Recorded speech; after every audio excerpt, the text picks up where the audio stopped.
The day Silas Mercer's leg shattered beneath 1,000 pounds of spooked horse, he learned what the world really thought of broken men. 3 years later, standing in the freezing mud of Bitter Hollow's single street, waiting for a woman desperate enough to marry a cripple she'd never met, he was about to learn he wasn't the only one the world had thrown away. What happened next would either destroy them both or prove that sometimes the strongest foundations are built on fractured ground. Stay until the end, hit that like button, and drop a comment telling me what city you're watching from. I want to see how far this story travels. The stagecoach was late. Silas Mercer stood in the street with his weight shifted hard onto his good leg, his cane sunk 3 inches into half-frozen mud, and tried not to think about how many people were watching. He could feel their eyes from the mercantile porch, from the saloon steps, from the feed store window where old Patterson pretended to be checking invoices, but was really just waiting for the show to start. They'd been waiting for this show for weeks. "Any minute now, Silas," called out Amos Garrett from across the street, his voice carrying that particular kind of friendliness that wasn't friendly at all. "Hope she's got a strong stomach." A few laughs rippled through the small crowd. Silas didn't turn around. His jaw was already tight enough to crack teeth. The January wind came down off the mountains like something with claws, tearing through the gap between buildings and making the painted sign above the general store bang against its chains. Bitter Hollow, Wyoming, population 263, though that number had been painted over twice in the last 5 years, as people gave up and moved on to places with better water or less wind, or maybe just less bitterness in the name. Silas had been born here, grown up riding these hills when they still belonged to the Shoshone, and the big ranches hadn't yet carved up the valley into parcels of impossible dreams. He'd been good on a horse once, better than good. The kind of rider people pointed out to their sons as an example of what a man could be if he had the talent and the nerve. That was before the accident. Before the Palomino mare had spooked at a rattler and gone sideways off the trail. Before the screaming fall and the sound his leg made when the horse came down on top of it. A sound like green wood splintering, a sound he still heard sometimes in the gap between sleeping and waking. Before the doctor, who smelled like whiskey and failure, had done what he could with a bone that had shattered in 6 places. Before Silas's father had looked at him in the bed and said, "Well, that's that then." As if his son had died instead of just become something less useful. The limp was permanent. The pain was permanent. The way people looked at him, or more often, looked away, that was permanent too. "Stagecoach!" someone shouted. Silas's heart kicked against his ribs, even as he told himself to feel nothing. Expecting nothing was easier, safer. The contract had been simple enough. One mail-order bride willing to relocate to Wyoming territory, no questions about past circumstances, room and board provided in exchange for domestic assistance and companionship. He'd left out the part about the limp, the dying ranch, the fact that he lived 10 miles from town, on land, so isolated that some weeks he didn't see another human face. He figured she'd leave out things too. That was the arrangement. The stagecoach rattled into view, mud flying from its wheels, the horses blowing hard. It lurched to a stop in front of the hotel, and the driver, a leathery man named Hutchins who'd been running this route since before Silas was born, climbed down from his seat with the careful movements of someone whose back had seen too many bad roads. "Got your package, Mercer," Hutchins called out, and there was enough amusement in his voice that Silas wanted to hit him with the cane. The door opened. A hand appeared first, gloved, practical, gripping the frame with the kind of careful pressure that spoke of someone who'd learned not to trust their balance. Then a boot, well worn but clean. Then she stepped down, and the murmuring from the crowd went quiet in that particular way that meant everyone was thinking the same ugly thoughts at once. She was tall, taller than Silas had expected, though still a few inches shorter than his own 6 feet. Her dress was dark wool, travel-stained but well-made, and her coat had been mended at the shoulder with stitches so small and precise they were almost invisible. She wore her brown hair pulled back in a way that was meant to be severe but had come loose during the journey, strands escaping around a face that would have been handsome if not for the scar. It ran from her left temple down across her cheekbone, a pale line against skin that had seen weather and worry. Not the clean slice of a knife, but something worse, something that had torn before it healed. Her left eye drooped slightly at the outer corner where the scar tissue pulled, giving her expression a permanent quality of skepticism that Silas suspected had nothing to do with the injury and everything to do with whatever had happened before it. She turned, reaching back into the coach for a single battered trunk, and that's when he saw the limp. It wasn't dramatic, just a slight hitch in her left leg, the kind of thing someone might miss if they weren't looking for it. But Silas knew what he was looking at. The careful weight distribution, the way she braced with her right side before moving the left, the split-second pause before each step that spoke of old pain managed rather than forgotten. She was damaged goods too. The realization hit him with something that felt dangerously close to hope, and he crushed it immediately because hope was the kind of thing that got a man hurt worse than any physical injury. Hutchins handed down her trunk with more gentleness than he'd shown anything else today. The woman, Elena, her name was Elena Voss according to the letters they'd exchanged, took it with a small nod of thanks and turned to face the street. Her eyes found Silas immediately. He didn't know how she knew which one he was out of the dozen men standing around, but she did. Maybe it was the cane. Maybe it was the look on his face that matched the look on hers, the expression of someone who'd learned to expect the worst and was rarely disappointed. She walked toward him. Each step was deliberate, her chin up in a way that dared anyone to comment. The crowd watched in silence. Silas could feel their judgment, like a physical weight, crushing down on both of them. And something twisted in his chest that might have been rage, or might have been recognition. She stopped 3 feet away. Up close, he could see that her eyes were gray, the color of storm clouds over the mountains, and they were studying him with the same careful assessment he was giving her. "Mr. Mercer." Her voice was lower than he'd expected, with an accent that put her origin somewhere east, Pennsylvania maybe, or Ohio. Educated. A schoolteacher's daughter or a merchant's wife, someone who'd fallen from a place with better manners than this. Mrs. Voss. He touched the brim of his hat, a gesture that felt absurdly formal under the circumstances. "The wagon's just there. It's a rough ride out to the ranch." "I've had rough rides before." Something flickered across her face, memory maybe, or warning. "I can manage." "I wasn't suggesting—" He stopped, realizing how defensive he sounded. Started again. "There's a storm coming in tonight. We should get moving." She nodded, turned to pick up her trunk. Silas moved to help her, and their hands touched on the leather handle, both of them pulling back like they'd been burned, both pretending they hadn't. "I got it," she said. "It's heavy." "I said I got it."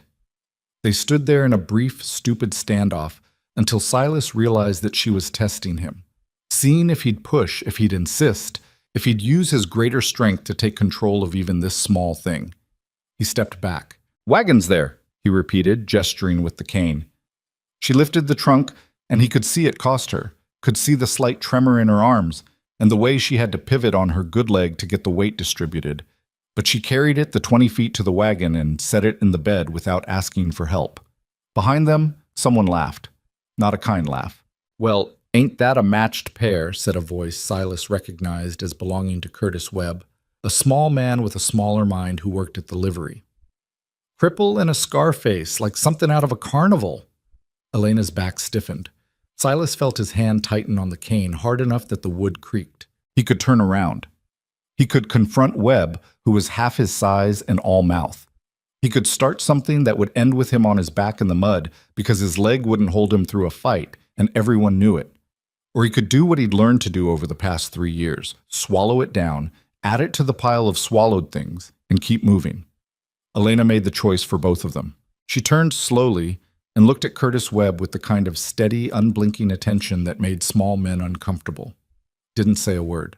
Just looked at him until his laughter died and his face started to redden, and he found somewhere else to put his eyes. Then she climbed up onto the wagon seat, arranged her skirts, and waited. Silas stood there for a moment, feeling something shift in his chest that he didn't have words for. Then he hauled himself up onto the seat beside her, his bad leg screaming in protest, his pride screaming louder, and took up the reins. "Let's go home," he said. The word tasted strange in his mouth. Home. As if the falling down ranch house 10 miles from anywhere could be called that. As if anywhere could be home for two people who'd been thrown away by everyone they'd ever known. He clicked his tongue at the horses and the wagon lurched forward, carrying them out of town through streets that had suddenly gone quiet. The crowd watched them go. Silas could feel their eyes like brands between his shoulder blades, pity and contempt and satisfaction that at least they weren't as pathetic as those two. They didn't speak for the first mile. The road climbed gradually out of the valley floor, following a creek that was more ice than water this time of year. The wind picked up as they gained elevation, carrying the smell of snow that hadn't fallen yet but would before morning. The horses leaned into their collars, their breath steaming in the cold air. Finally, Elena spoke. "How long have you been alone out here?" 3 years. He kept his eyes on the road. "Since the accident. What happened?" "Horse fell on me, broke my leg in 6 places. Doctor did what he could." Silas paused, then added with a bitterness he couldn't quite hide, "Wasn't enough." She nodded slowly, didn't offer sympathy or platitudes, which he appreciated more than she could know. "My family decided I wasn't much use after that," he continued, surprising himself by talking at all. "Sold their half of the ranch and moved to California. Left me the house and 200 acres of scrubland that barely supports a dozen cattle. Said I should sell too, get myself a job in town doing something I could manage. Clerking, maybe. Bookkeeping. But you didn't." "No."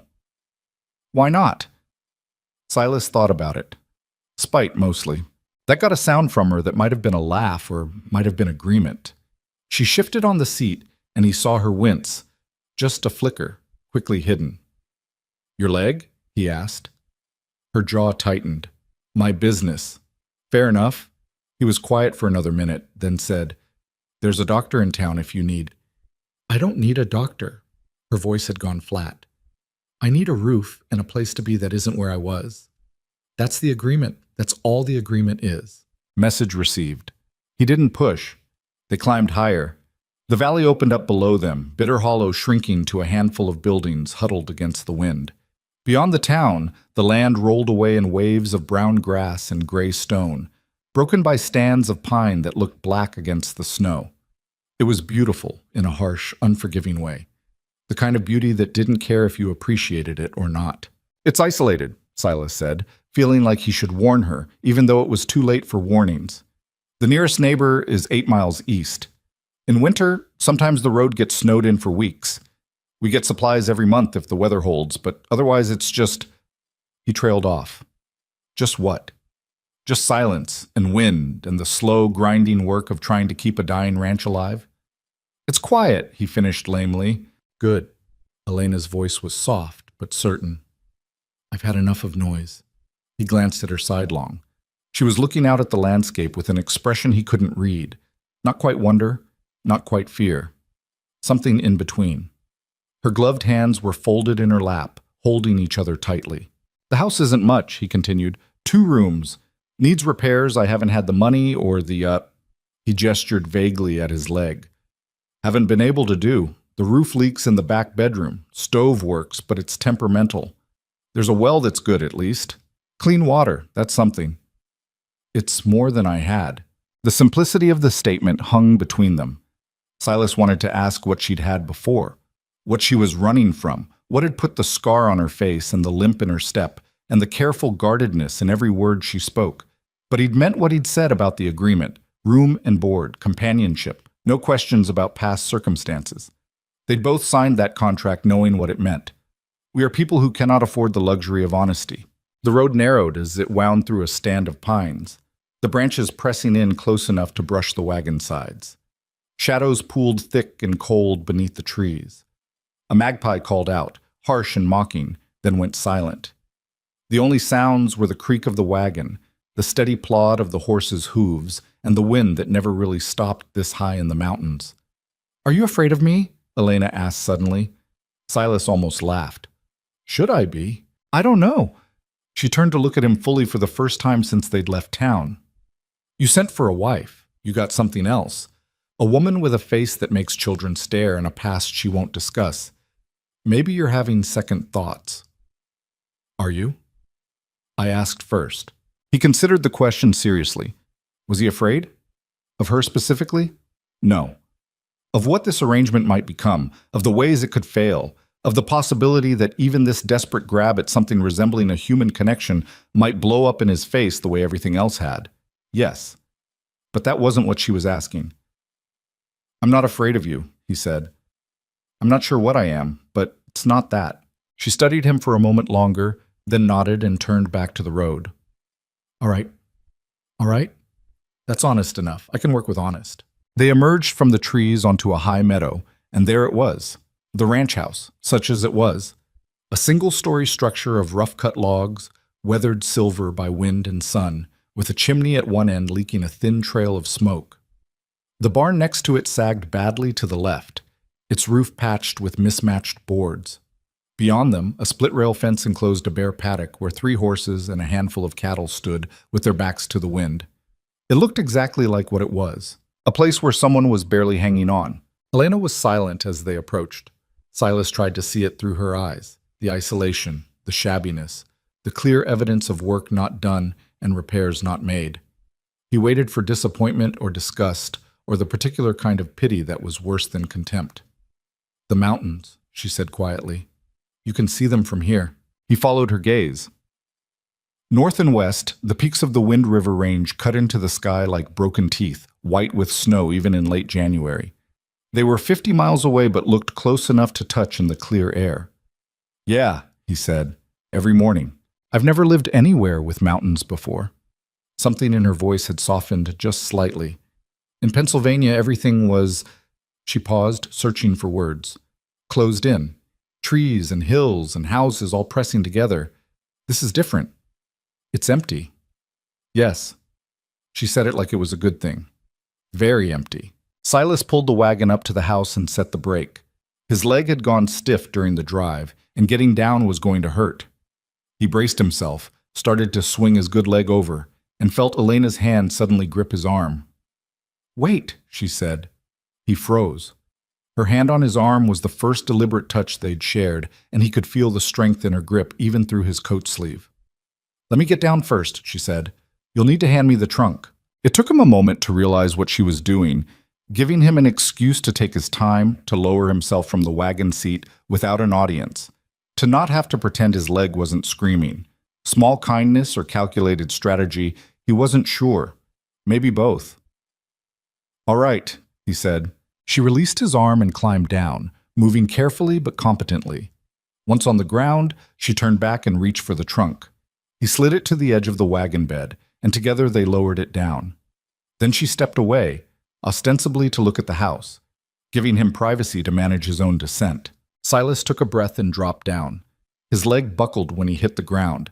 It always did, and he caught himself hard on the wagon wheel, pain shooting up from ankle to hip in a white-hot line that made his vision gray at the edges. He stood there for a moment, breathing through his teeth, until the worst of it passed. When he turned around, Elena was examining the door frame like it was the most fascinating thing she'd ever seen. But there was tension in her shoulders that said she'd heard everything and was choosing to ignore it. Dignity and pretense. He could respect that. "Come on," he said, retrieving his cane from the wagon seat. "I'll show you around. Won't take long." The inside of the house was about what Elena had expected, and somehow worse because of that. One main room serving as kitchen, dining area, and living space, dominated by a cast-iron stove that radiated heat in a radius of about 6 feet before giving up, a rough table with 2 chairs, shelves holding a sparse collection of dishes and supplies, a doorway leading to what she assumed was the bedroom, currently covered by a blanket hung from a rope. It was clean, which surprised her. Sparse and shabby, but not dirty. The floors had been swept recently. The dishes were washed and stacked. The stove had been blacked, the ash bucket emptied. A man living alone didn't usually bother with such things, but Silas Mercer apparently had. "Bedroom's through there," Silas said, gesturing at the blanket door with his cane. "I've been sleeping out here since—" He paused. "You'll take the bedroom. I'll make do with the chair or a bedroll by the stove." Elena turned to look at him. That wasn't the arrangement. His jaw tightened. "I'm not going to force you into—" "I didn't say you would." She cut him off with the same flat certainty she'd used earlier. "But we agreed to a marriage. You paid for my passage, and I signed the contract. Running separate households in a 2-room cabin defeats the purpose. The purpose was companionship, and the purpose was survival for both of us. Don't insult me by pretending otherwise." Elena pulled off her gloves, finger by finger, and set them on the table. "You needed someone to help run this place because you can't do it alone anymore. I needed somewhere to be that wasn't—" She stopped herself, started again. "I'm not expecting romance, Mr. Mercer. I'm expecting an arrangement that works. We're both adults. We both understand what that means.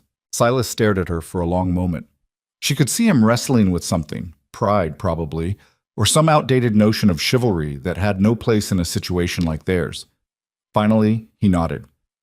All right, Sim, he said. But there's 2 beds in there. Been meaning to move one out, but I haven't gotten around to it. So you'll have your own space regardless. That's fine. An awkward silence fell between them. Elena looked around the room again, cataloging work to be done. The windows needed caulking. The stovepipe had a crack that was leaking smoke. The floorboards near the door were warped from water damage. A winter's worth of deferred maintenance stared back at her from every corner. Good. She was better with work than with words. I'll need to see the supplies, she said. Figure out what we have for meals. And I'll need to know the routine. When you feed the stock, what needs doing daily versus weekly. If there's laundry, I should know where... Elena. His voice stopped her mid-sentence. She realized she'd been talking faster and faster, words spilling out in a rush that had nothing to do with household management and everything to do with the panic that was suddenly trying to claw its way up her throat. The panic that said she'd made a terrible mistake, that she'd traded one trap for another, that this isolated ranch house might be worse than what she'd left behind. Because at least in Philadelphia there had been neighbors who could hear screaming. She closed her eyes, breathed in through her nose, out through her mouth, the way she'd taught herself to do when the fear got loud. When she opened her eyes again, Silas was watching her with an expression that was too knowing for comfort. There's coffee, he said quietly. Still hot from this morning. Why don't you sit down and I'll pour you a cup? Then we can talk about all that other stuff. It wasn't a command. It was an offer. The difference mattered. Elena nodded and lowered herself carefully into one of the chairs. Her leg was aching from the long journey, a deep throb that meant she'd be limping worse tomorrow. Silas moved to the stove, favoring his own bad leg, and poured coffee into 2 tin cups with the careful precision of someone who'd learned to compensate for limited mobility. He brought them to the table and sat down across from her, his cane propped against his chair. They drank in silence for a moment. The coffee was strong and bitter and exactly what she needed. The scar, Silas said finally, and the limp. Same incident? Elena's hand tightened on her cup. I thought we agreed no questions about the past. We did, but if I'm going to accidentally do or say something that sets you off, I'd rather know about it now than find out the hard way later. She looked at him across the table. This man she'd agreed to marry sight unseen, this stranger who was now the only person standing between her and complete isolation. His face was weathered, lined with pain that had nothing to do with his injury. There were scars there too, though his weren't written on the skin. His eyes were dark brown, almost black, and they were watching her with something that looked almost like understanding. My husband did it, she heard herself say. The words came out flat, stripped of emotion. Facts, not feelings. Easier that way. He was drunk. It wasn't the first time he'd hit me, but it was the worst. He threw me down the stairs and I hit the banister wrong, broke my hip, tore my face open on a nail. She touched the scar without meaning to, then dropped her hand. He was very sorry afterward. He always was. Silas's face had gone still and hard. Was. He's dead. Cholera 2 years ago. Half the city got it that summer. He was one of the unlucky ones. Elena paused, then added with brutal honesty, I wasn't sorry. Good. The word came out harsh. You shouldn't be. She blinked, surprised by the vehemence in his voice. Most people, the few she'd told, had offered sympathy for her loss, uncomfortable with her lack of grief. Silas Mercer was the first person who'd simply agreed that the man deserved to die. What about yours? She asked. Besides the obvious, I mean. What made you put an ad in the matrimonial paper for a woman you'd never met? He was quiet for a long moment, staring into his coffee cup like it held answers. When he finally spoke, his voice was low. After the accident, my father decided I wasn't worth the investment anymore. He'd been planning to leave the ranch to me, but a son who can't ride or do hard labor isn't much use on a frontier cattle operation, so he sold out. Took my mother and my 2 younger brothers and moved to Sacramento, where my uncle has a shipping business. Left me here with the worst land and a mortgage I can barely make payments on. Why didn't you go with them? His laugh was ugly, Wasn't invited.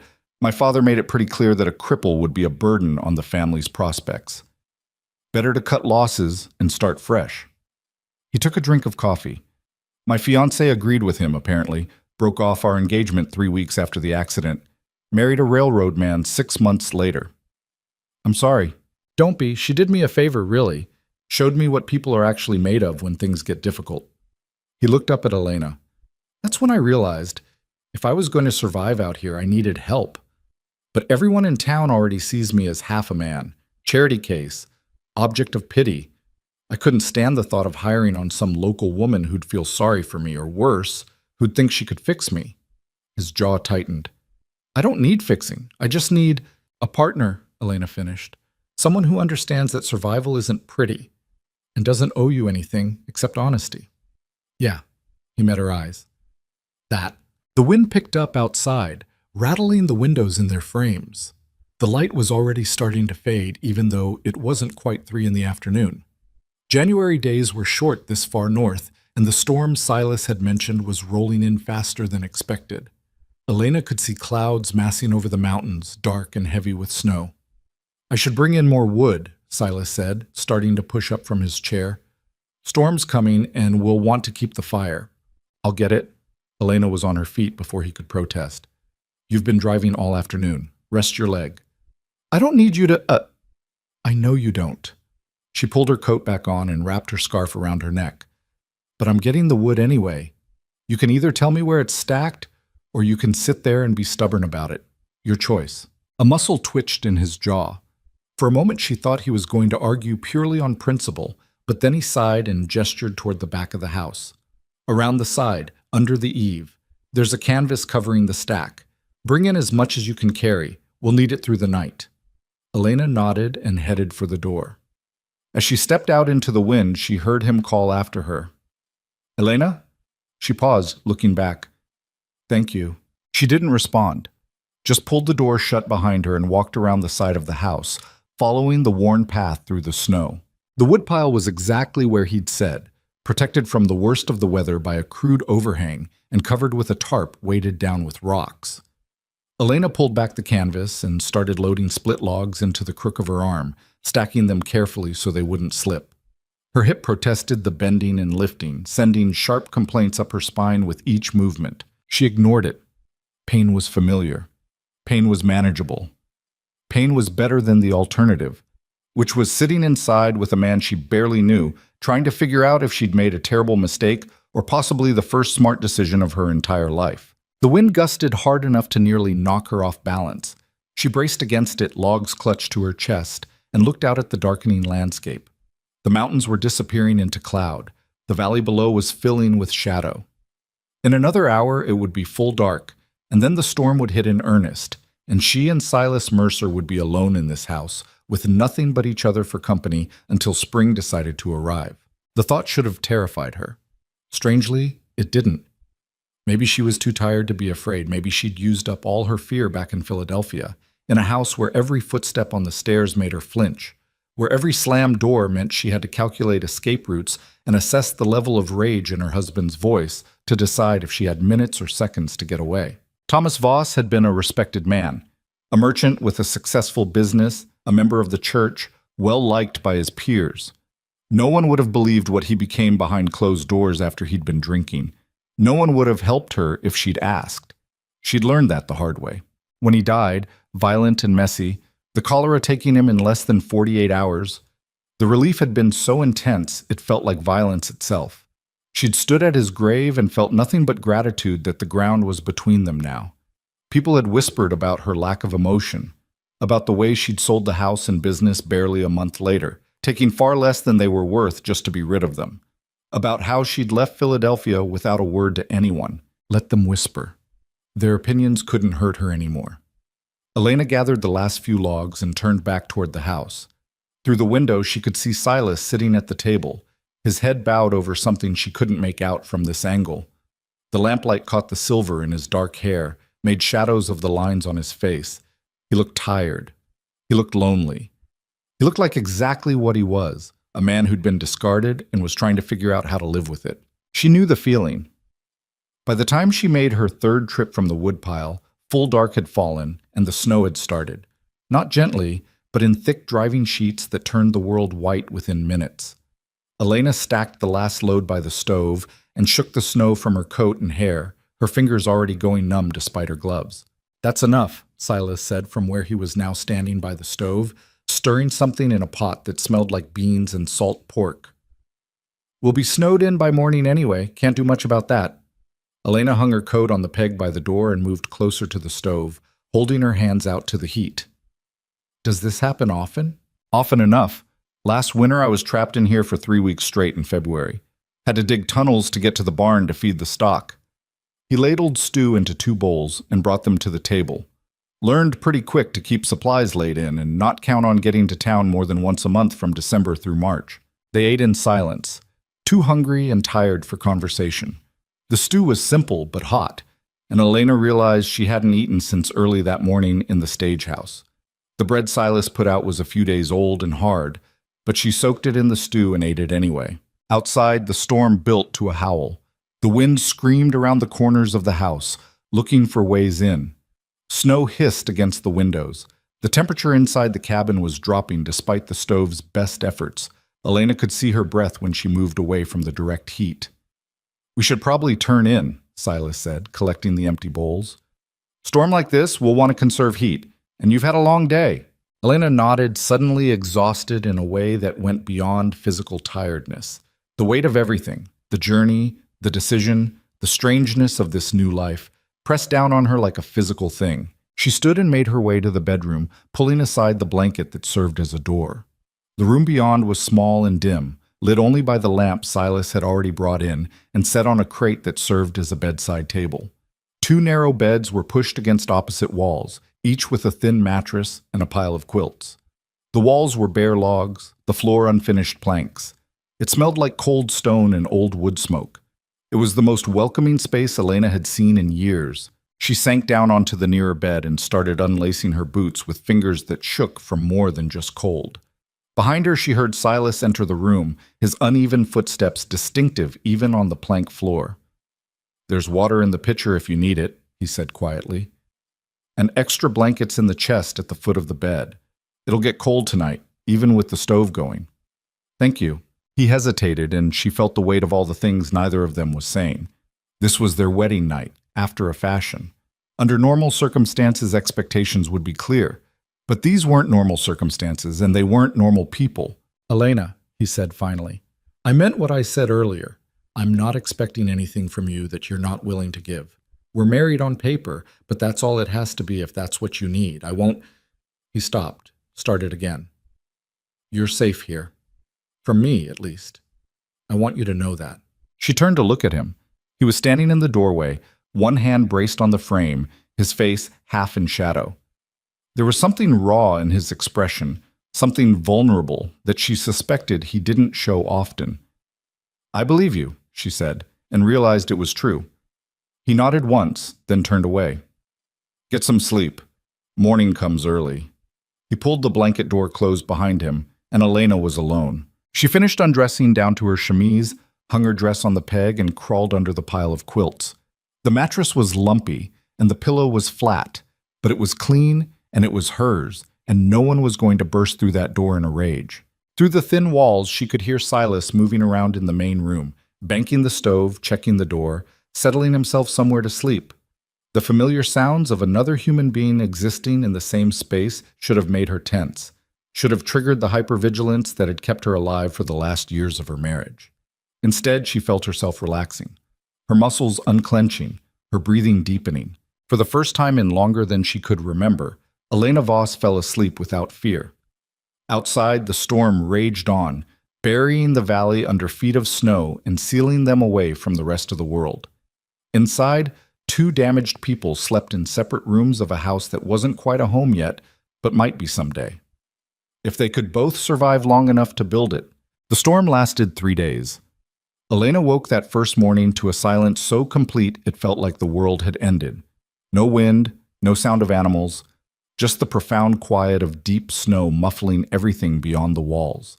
She lay under the quilts for a moment, orienting herself to this new reality, the unfamiliar room, the cold air on her face, the absence of fear in her chest where it usually lived. From the main room came the sound of someone moving carefully, trying not to make noise. Silas, already up. Elena pushed back the blankets and dressed quickly in the freezing air, her fingers clumsy with cold as she fastened buttons and laced boots. When she pulled aside the blanket door, she found him crouched by the stove, feeding in split wood with movements that were stiff and slow. "Morning," he said without turning around. "Coffee's almost ready?" "How much snow?" "Haven't checked yet. Was waiting for enough light to see by." He straightened with visible effort, one hand braced on his knee. "But from the sound of it last night, we're buried pretty deep." Elena moved to the window and scraped frost from the glass with her fingernail. What she saw made her breath catch. Snow had drifted against the house nearly to the windowsill, turning the landscape into an unbroken expanse of white that hurt to look at in the gray dawn light. The barn was barely visible through the still falling flakes, just a dark shape in the whiteness. "The animals," she said. "Yeah." Silas was pulling on his coat, his mouth set in a grim line. "We need to dig our way to the barn. They'll need feed and water, and the milk cow will need tending." "I'll help." He glanced at her, and she saw him start to protest, saw the automatic dismissal that came from 3 years of doing everything alone, then stop himself. "All right, bundle up. It's going to be cold as hell out there." They spent the next 2 hours digging. Silas had 2 shovels, both worn smooth from use, and they took turns breaking through the drifts that had piled against the door and carved a narrow trench toward the barn. The snow was heavy and wet, each shovelful a strain on muscles and joints that protested the work. Elena's hips screamed at her with every twist and lift, but she gritted her teeth and kept moving because the alternative was watching Silas do it alone while his bad leg threatened to give out with every step. By the time they reached the barn, both of them were sweating despite the cold, their breath coming in harsh gasps that turned to ice crystals in the air. Inside, the animals were restless but alive. 3 horses, a milk cow, and 6 head of cattle that looked at them with accusatory eyes that said they were late with breakfast. Silas set about measuring out feed while Elena found the milking stool and settled herself next to the cow, who stamped irritably but then settled when Elena's hands found the familiar rhythm. "You've done this before," Silas said, watching her work. "My grandmother had a farm outside Harrisburg. I spent summers there as a girl." Elena rested her forehead against the cow's warm flank, letting muscle memory guide her hands. "Before my father decided I needed to be educated properly and sent me to a finishing school in Philadelphia." "Where you met your husband?" "Where I met a lot of men like my husband." The milk hissed into the bucket in steady streams. "Thomas was just the one who asked first and seemed the least objectionable at the time. My father approved of the match. Good family, solid business prospects." Her voice went flat. "I was 19 and stupid enough to think I had a choice in the matter." Silas was quiet for a moment, spreading hay for the horses. When he spoke again, his voice was careful. "How old are you now?" 28. "You?" 32. He paused. "We're not that old when you think about it. Young enough that most people would say we have time to start over, find someone better, build a different life. But we're not most people. No." He scattered the last of the hay and leaned against the stall rail, taking weight off his bad leg. "Most people don't understand that some things break you in ways that don't heal. They want to believe anyone can bounce back from anything if they just try hard enough. It makes them feel safer, like bad things only happen to people who deserve them somehow." Elena finished milking and stood, carrying the bucket carefully across the barn floor. "What happened to your leg? Was it just the accident, or did the doctor make it worse?" His jaw tightened. "Both. Doc Harrison was the only physician within 50 miles, and he was drunk more often than he was sober. I was unconscious when they brought me in, which was probably a mercy. When I woke up, he told me the leg would likely heal, but I'd walk with a limp. What he didn't tell me was that he'd set the bone wrong in 3 places, and that the infection he'd introduced with his dirty instruments would eat away at the tissue and leave me with nerve damage that makes every step feel like walking on broken glass." "Did you sue him?" Silas laughed, bitter and sharp. "With what? I couldn't afford another doctor to testify against him, and even if I could, Harrison's brother-in-law is the territorial judge. The whole thing was sewn up before it started." He pushed away from the stall. "That's when I learned the most important lesson about frontier justice. It only exists if you're rich enough or connected enough to afford it." They worked in silence after that, finishing the morning chores with the efficiency of two people who understood that talk was cheap and work was what kept you alive. By the time they trudged back through the snow trench to the house, the sun had burned through the clouds enough to turn the landscape blindingly bright. Inside, Elena heated the milk and made breakfast while Silas sat at the table and pulled off his boots with hands that shook from exertion. His face was gray with pain, but he didn't complain. She noticed he didn't complain about much of anything, just set his jaw and pushed through it the way someone did when they'd learned that complaints changed nothing. She fried eggs and the last of the bacon, made more coffee, sliced bread. When she set the plate in front of him, their eyes met for just a moment, and something passed between them that wasn't quite friendship, but was maybe the beginning of understanding. They ate without speaking. Outside, the snow had started again, lighter this time, but steady. They were going to be trapped here for days, maybe weeks, just the two of them and the endless white silence. Elena found she didn't mind. The second day brought routine, morning chores, breakfast, then the work of survival. Silas showed Elena where everything was kept. The root cellar with its dwindling stores of potatoes and turnips and carrots, the smokehouse with its few remaining hams, the pantry with its bags of flour and cornmeal and dried beans. They took inventory together, calculating how long supplies would last if they were careful. "We're low on coffee," Elena said, making notes on a scrap of paper, "and we'll be out of flour by the end of February unless we ration it. There's more in town, but getting there is the problem." Silas frowned at the shelves. "Even after the snow clears, the road will be mud for a week. Wagon won't make it." "Can you ride?" His face went hard. "Not well. Not anymore." Elena heard what he didn't say. That getting on a horse meant admitting defeat in a way that walking with a cane somehow didn't, that it meant confronting the thing that had broken him in the first place. She didn't push. Instead, she spent the afternoon attacking the house itself. The place hadn't had a woman's attention in years. And it showed. She scrubbed floors, washed windows, beat dust from the mattresses and blankets. She found rags and stuffed them into the gaps around the windows where cold air leaked in. She organized the pantry, cleaned the stove until it gleamed, swept cobwebs from corners that probably hadn't been touched since Silas's mother left. He watched her work with an expression she couldn't quite read, something between gratitude and shame, as if her efforts were a mirror reflecting his own failures. "You don't have to do all this," he said finally, standing in the doorway while she scrubbed the table. "I know I don't have to." Elena didn't look up. "But I'm doing it anyway. This is my home now, too. I'd like it to be livable." "It's not much of a home. It's better than what I had." She paused, then added quietly, "Besides, I need something to do with my hands. If I sit still too long, I start thinking. Thinking isn't helpful." He understood that. She could see it in the way his shoulders relaxed, the way he nodded and went back to his own work without further comment. They were both running from ghosts. At least here, they could run together. That evening, with the stove radiating heat and supper finished, they sat at the table with the lamp between them, and Silas pulled out a battered ledger. "I need to be honest with you about the finances," he said, opening to a page covered in cramped handwriting. "You should know what you've gotten yourself into." Elena leaned forward, studying the columns of numbers. It wasn't good. The mortgage payment alone ate up most of what the ranch generated in a year, and that was assuming they could sell cattle at a decent price, which they hadn't been able to do for the last 2 seasons because the market was glutted and the railroads were charging premium rates to ship anything north. "How far behind are you?" she asked. 3 months. Bank's been patient, but that won't last forever." He rubbed his face with both hands.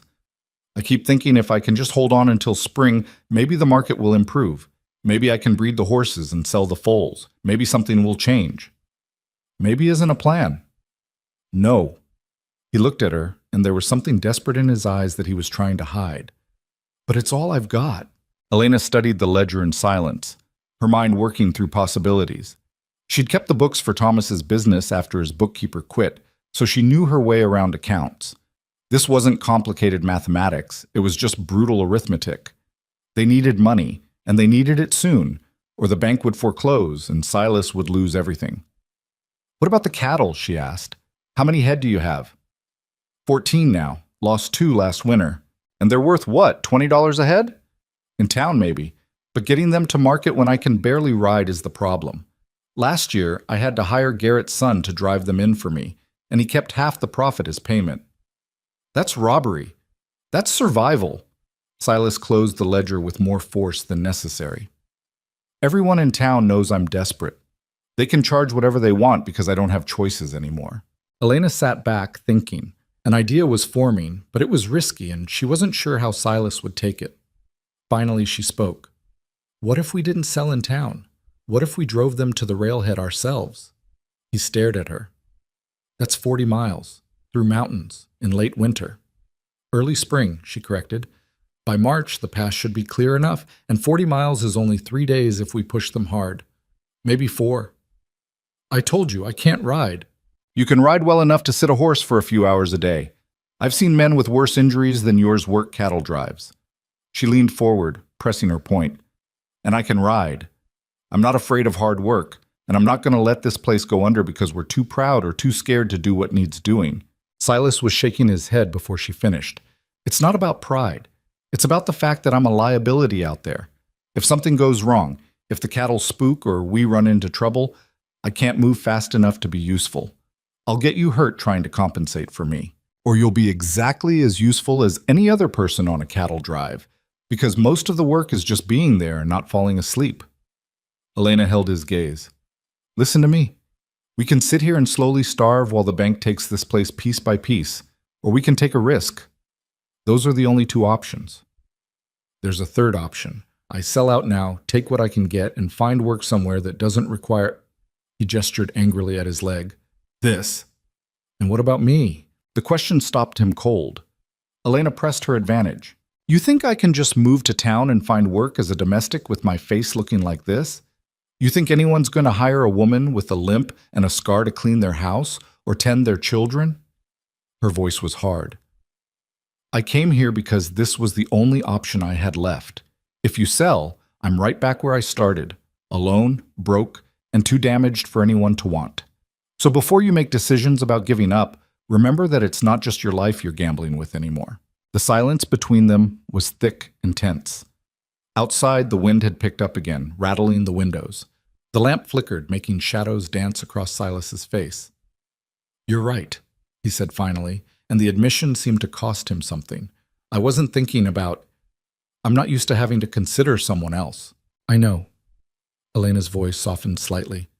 But we're partners now, for better or worse. That means we make decisions together. And right now I'm telling you that I think we can do this. It won't be easy, and it won't be pretty, but we can do it.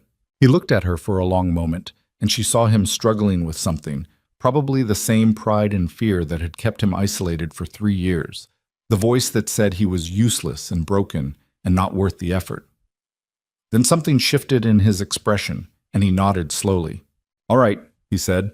Come spring, we'll try it your way. But we do it smart. We scout the route first, make sure the pass is clear, wait for the right weather window. And if at any point it looks like it's going to get one of us killed, we turn back. Agreed? Agreed. They shook hands across the table, and Elena felt the calluses on his palm that matched her own. Workers' hands, survivors' hands. It wasn't much to build a partnership on, but it was something. The third day brought a break in the weather.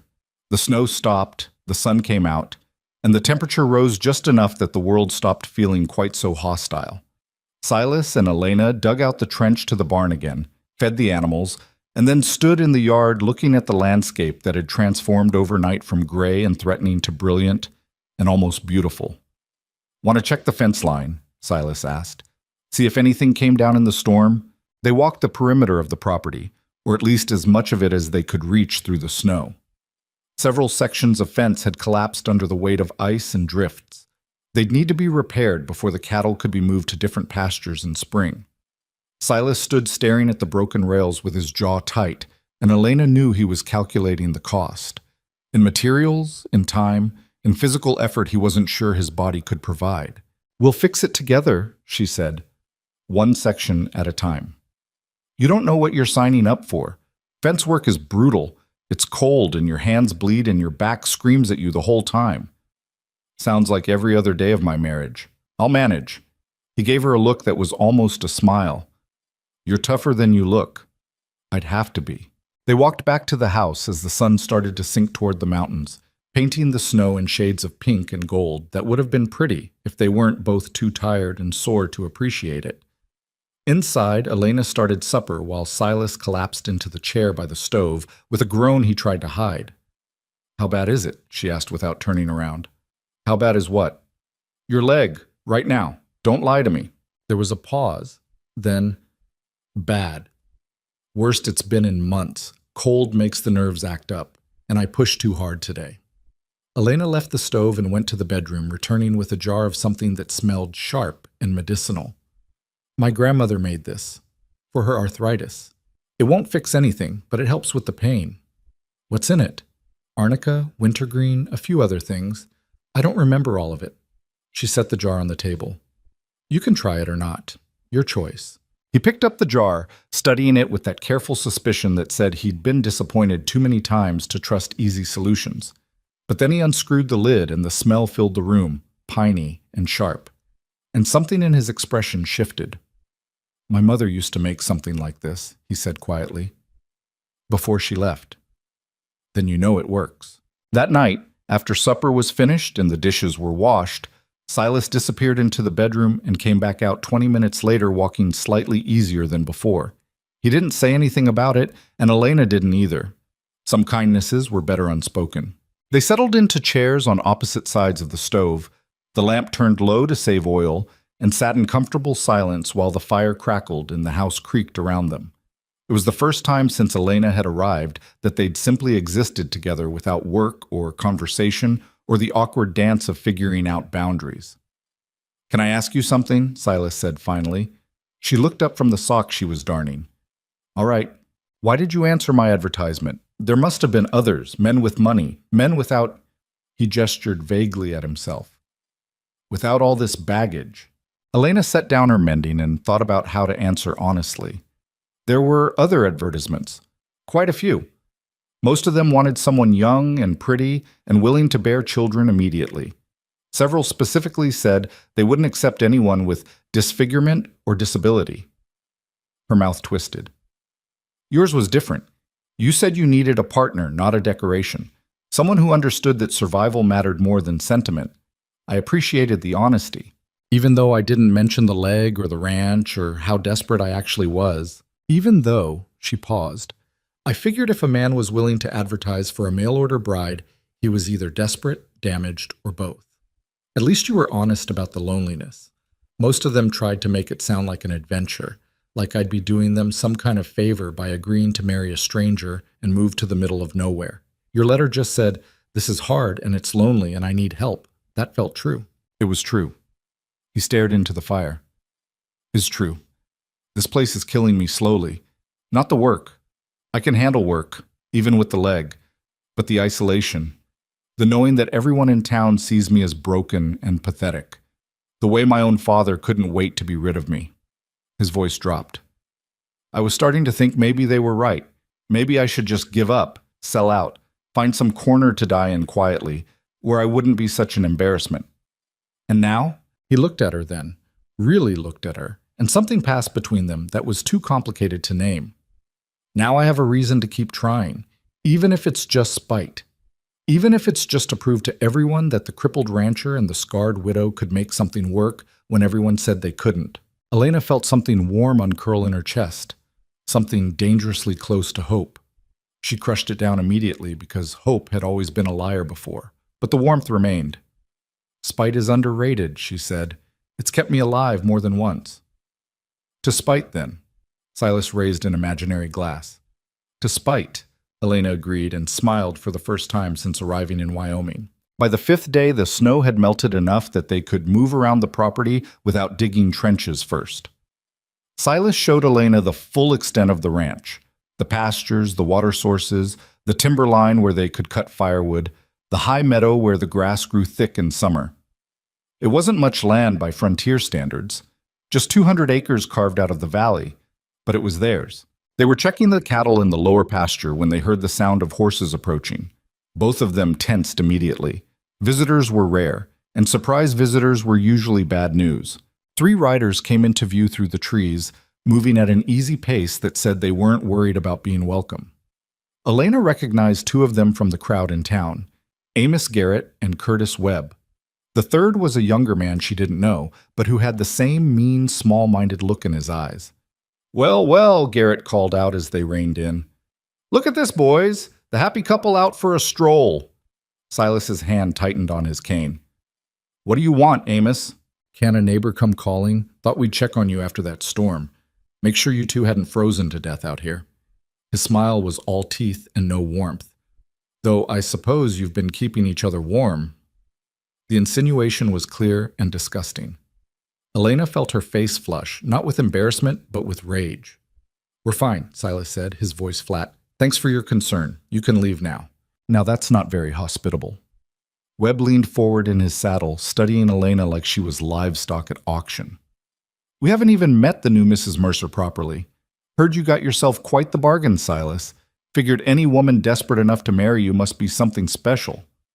"Watch your mouth," Silas said, and there was warning in his voice that made the younger man's hand drift toward his belt. "Or what?" Webb's smile widened. "You'll chase us off with that fancy stick of yours? We're just making conversation. No need to get hostile."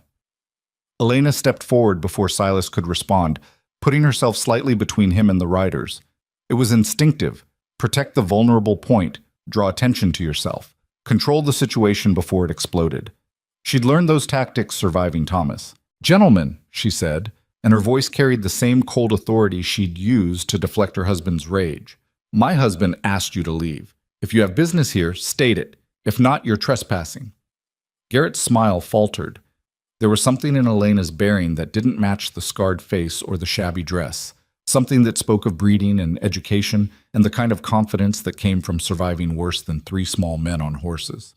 "Trespassing," he repeated. "That's a big word for For property line violation, yes." Elena's eyes were ice. "This is private land. You have no business here.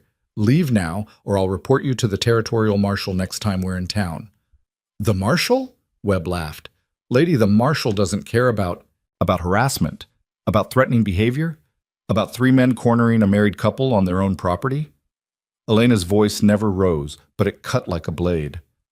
"I may be new to Wyoming, gentlemen, but I know the law, and I know that witnesses are very useful when filing complaints.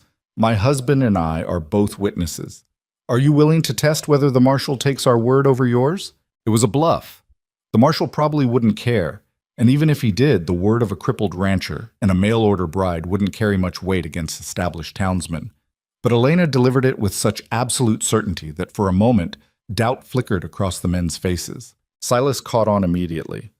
"My wife's right. You're welcome to test it, but I should mention that Mrs. Mercer's father is a federal prosecutor in Pennsylvania. She knows quite a bit about legal proceedings." Another lie, but a useful one. Elena's father had been a merchant who drank himself to death when she was 20, but the riders didn't know that. Garrett's face darkened. "This isn't over, Mercer. You think you can hide out here with your charity case wife, but everyone in town knows what you are. A failure, a cripple, a man who couldn't even— Enough!" Elena's voice cracked like a whip. "Get off our land. Now!" For a long moment, nobody moved. Then Garrett spat in the snow, yanked his horse's head around, and kicked it into a trot. Webb and the younger man followed, throwing back looks that promised this wasn't finished. Elena and Silas stood watching until they disappeared into the trees. Only then did Elena let herself shake, adrenaline flooding through her system now that the immediate threat had passed. "Elena." Silas's hand touched her shoulder carefully, like she might break. "Are you all right?" "I'm fine." Her voice was steadier than she felt. "Are you?" "I should have—" He stopped, his jaw working. "I should have handled that." "You shouldn't have had to." "Had to what? Speak up?" She turned to face him. "Silas, I didn't do that because you're incapable. I did it because I'm good at it. I spent years managing my husband's moods, deflecting his anger, figuring out how to de-escalate violence before it started. Those are survival skills. I'm not ashamed of them. But they came here to humiliate me, and instead they left," Elena interrupted. "That's what matters. They left, and we're still standing, and they're the ones who look stupid." She paused, then added more gently, "We're partners, remember? That means we use whatever strengths we have. You're good at ranch work and animal handling and knowing this land. I'm good at reading people and using words like weapons. Together, we're stronger than either of us is alone. That's the point. He stared at her and she saw something shift in his expression. Surprise, maybe? Or the beginning of respect. No one's ever... He stopped. Started again. Thank you. Don't thank me. Just remember that when I need you to return the favor. She managed a shaky smile. Now, can we please finish checking the cattle and get back inside? I'm freezing, and those men ruined my morning. They finished the work in silence, but it was a different kind of silence than before. Less uncertain. More solid. By the time they walked back to the house through snow that sparkled in the midday sun, something had shifted between them. Some invisible wall had come down, replaced by the fragile beginning of trust. That night, after supper, Silas pulled out the ledger again, and they went over the numbers together, making plans for spring. Elena asked questions and made suggestions, and Silas listened instead of dismissing her ideas out of hand. They worked as a team, two damaged people building something that neither of them could have managed alone. And when Elena finally went to bed that night, she realized that for the first time since Thomas died, she wasn't just surviving. She was actually living. The difference terrified her. But maybe, she thought as she drifted towards sleep, maybe terror was better than numbness. Maybe feeling anything at all, even fear, meant there was still something left inside her worth saving. In the other room, Silas lay awake on his makeshift bed by the stove and thought about the way Elena had stood between him and 3 mounted men without hesitation. Thought about the steel in her voice and the intelligence in her eyes and the fact that she'd chosen to stand with him instead of letting him fall. He'd been alone for so long he'd forgotten what partnership felt like. Now, lying in the dark while the fire died to embers and the house settled around him, he remembered. It felt like possibility. March came in like a predator, all teeth and claws. The first warm days of the month had fooled them into thinking winter might finally release its grip, but the valley had other plans.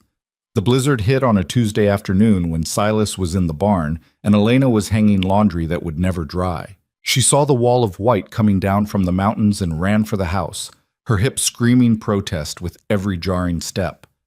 By the time she burst through the door, the wind was already tearing at the clothesline, whipping shirts and sheets into a frenzy of white fabric against white sky.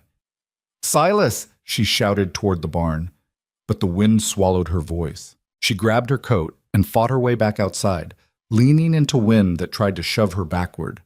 The barn was only 30 yards away, but it took her 5 minutes to reach it, and by the time she yanked open the door, her face was raw and her eyes were streaming. Silas was inside trying to calm the horses, who were stamping and rolling their eyes at the sudden violence of the storm. He looked up when she entered, and relief flashed across his face before he could hide it. "How bad?" he shouted over the wind. "Bad. Worst I've seen." Elena pushed the door shut and leaned against it, catching her breath. "We need to get back to the house." "The stock? We'll be fine in here. They've got shelter and hay. We don't." She grabbed his arm. "We go now or we don't go at all." He knew she was right. She could see him weighing options, calculating risks, hating the fact that his leg made everything harder. Finally, he nodded, and they pushed back out into what had become a complete whiteout in the 10 minutes since Elena had crossed the yard. They couldn't see the house. Couldn't see anything except snow driving horizontal, stinging exposed skin like thrown sand. Silas gripped Elena's hand, and she gripped his, and together they stumbled forward in what they hoped was the right direction. The wind shoved them sideways. Elena's bad leg nearly went out from under her twice. And the second time Silas caught her with strength she hadn't known he still had, hauling her upright and pulling her forward. Her hand hit wood. The house. She found the door handle by feel, and they fell inside together, slamming the door behind them against wind that tried to follow them in.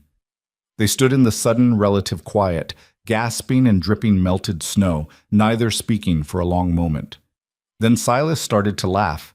Not humor, but something wilder, the sound of someone who'd just narrowly avoided death and couldn't quite believe it.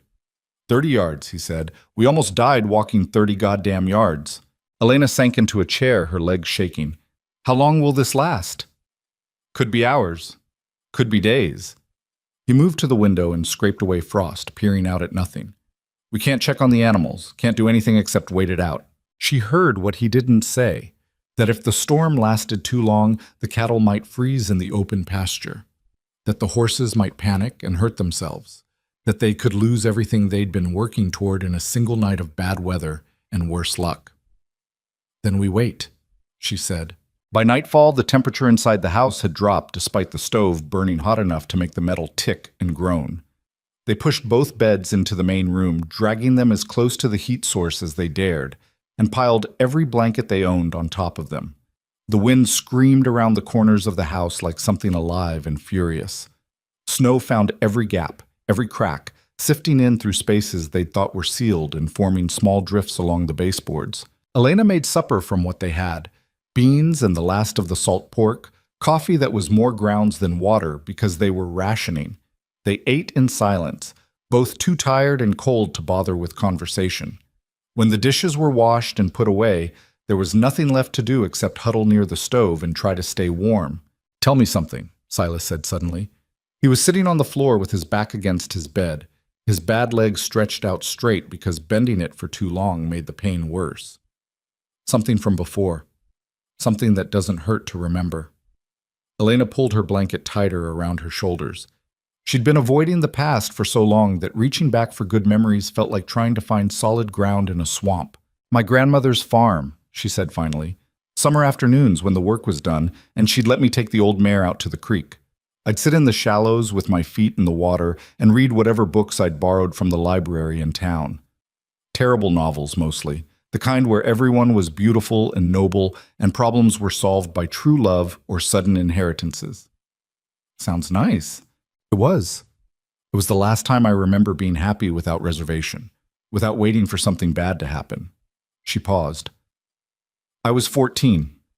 After that summer, my father sent me to the finishing school, and everything changed. I learned how to walk properly, speak properly, be proper, how to attract a suitable husband and manage a household, all the things that were supposed to make me valuable. Did it work? I married Thomas, didn't I? So yes, I suppose it worked exactly as intended." Her voice went flat.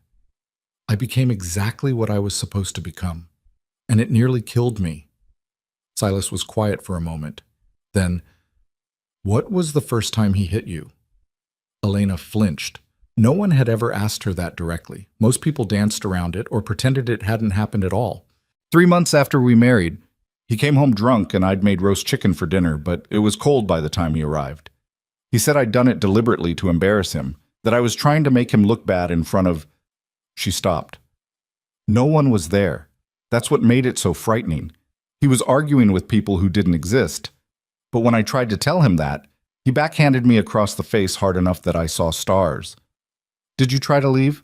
Where would I go? My father was dead. My mother had remarried and moved to Boston with a man who'd made it clear I wasn't welcome. I had no money of my own. Everything belonged to Thomas. And who would believe me anyway? He was respected, successful. When he hit me, it was always in places that didn't show. When I had bruises on my face, he told people I'd fallen, that I was clumsy, that my limp made me unsteady." Her hands tightened on the blanket. "Eventually I started to believe maybe he was right. Maybe I was provoking him somehow. Maybe if I was just better, smarter, more careful." "So stop." Silas's voice was rough. "None of that was your fault. You know that, right?" "I know it now. I didn't know it then." "When did you figure it out?"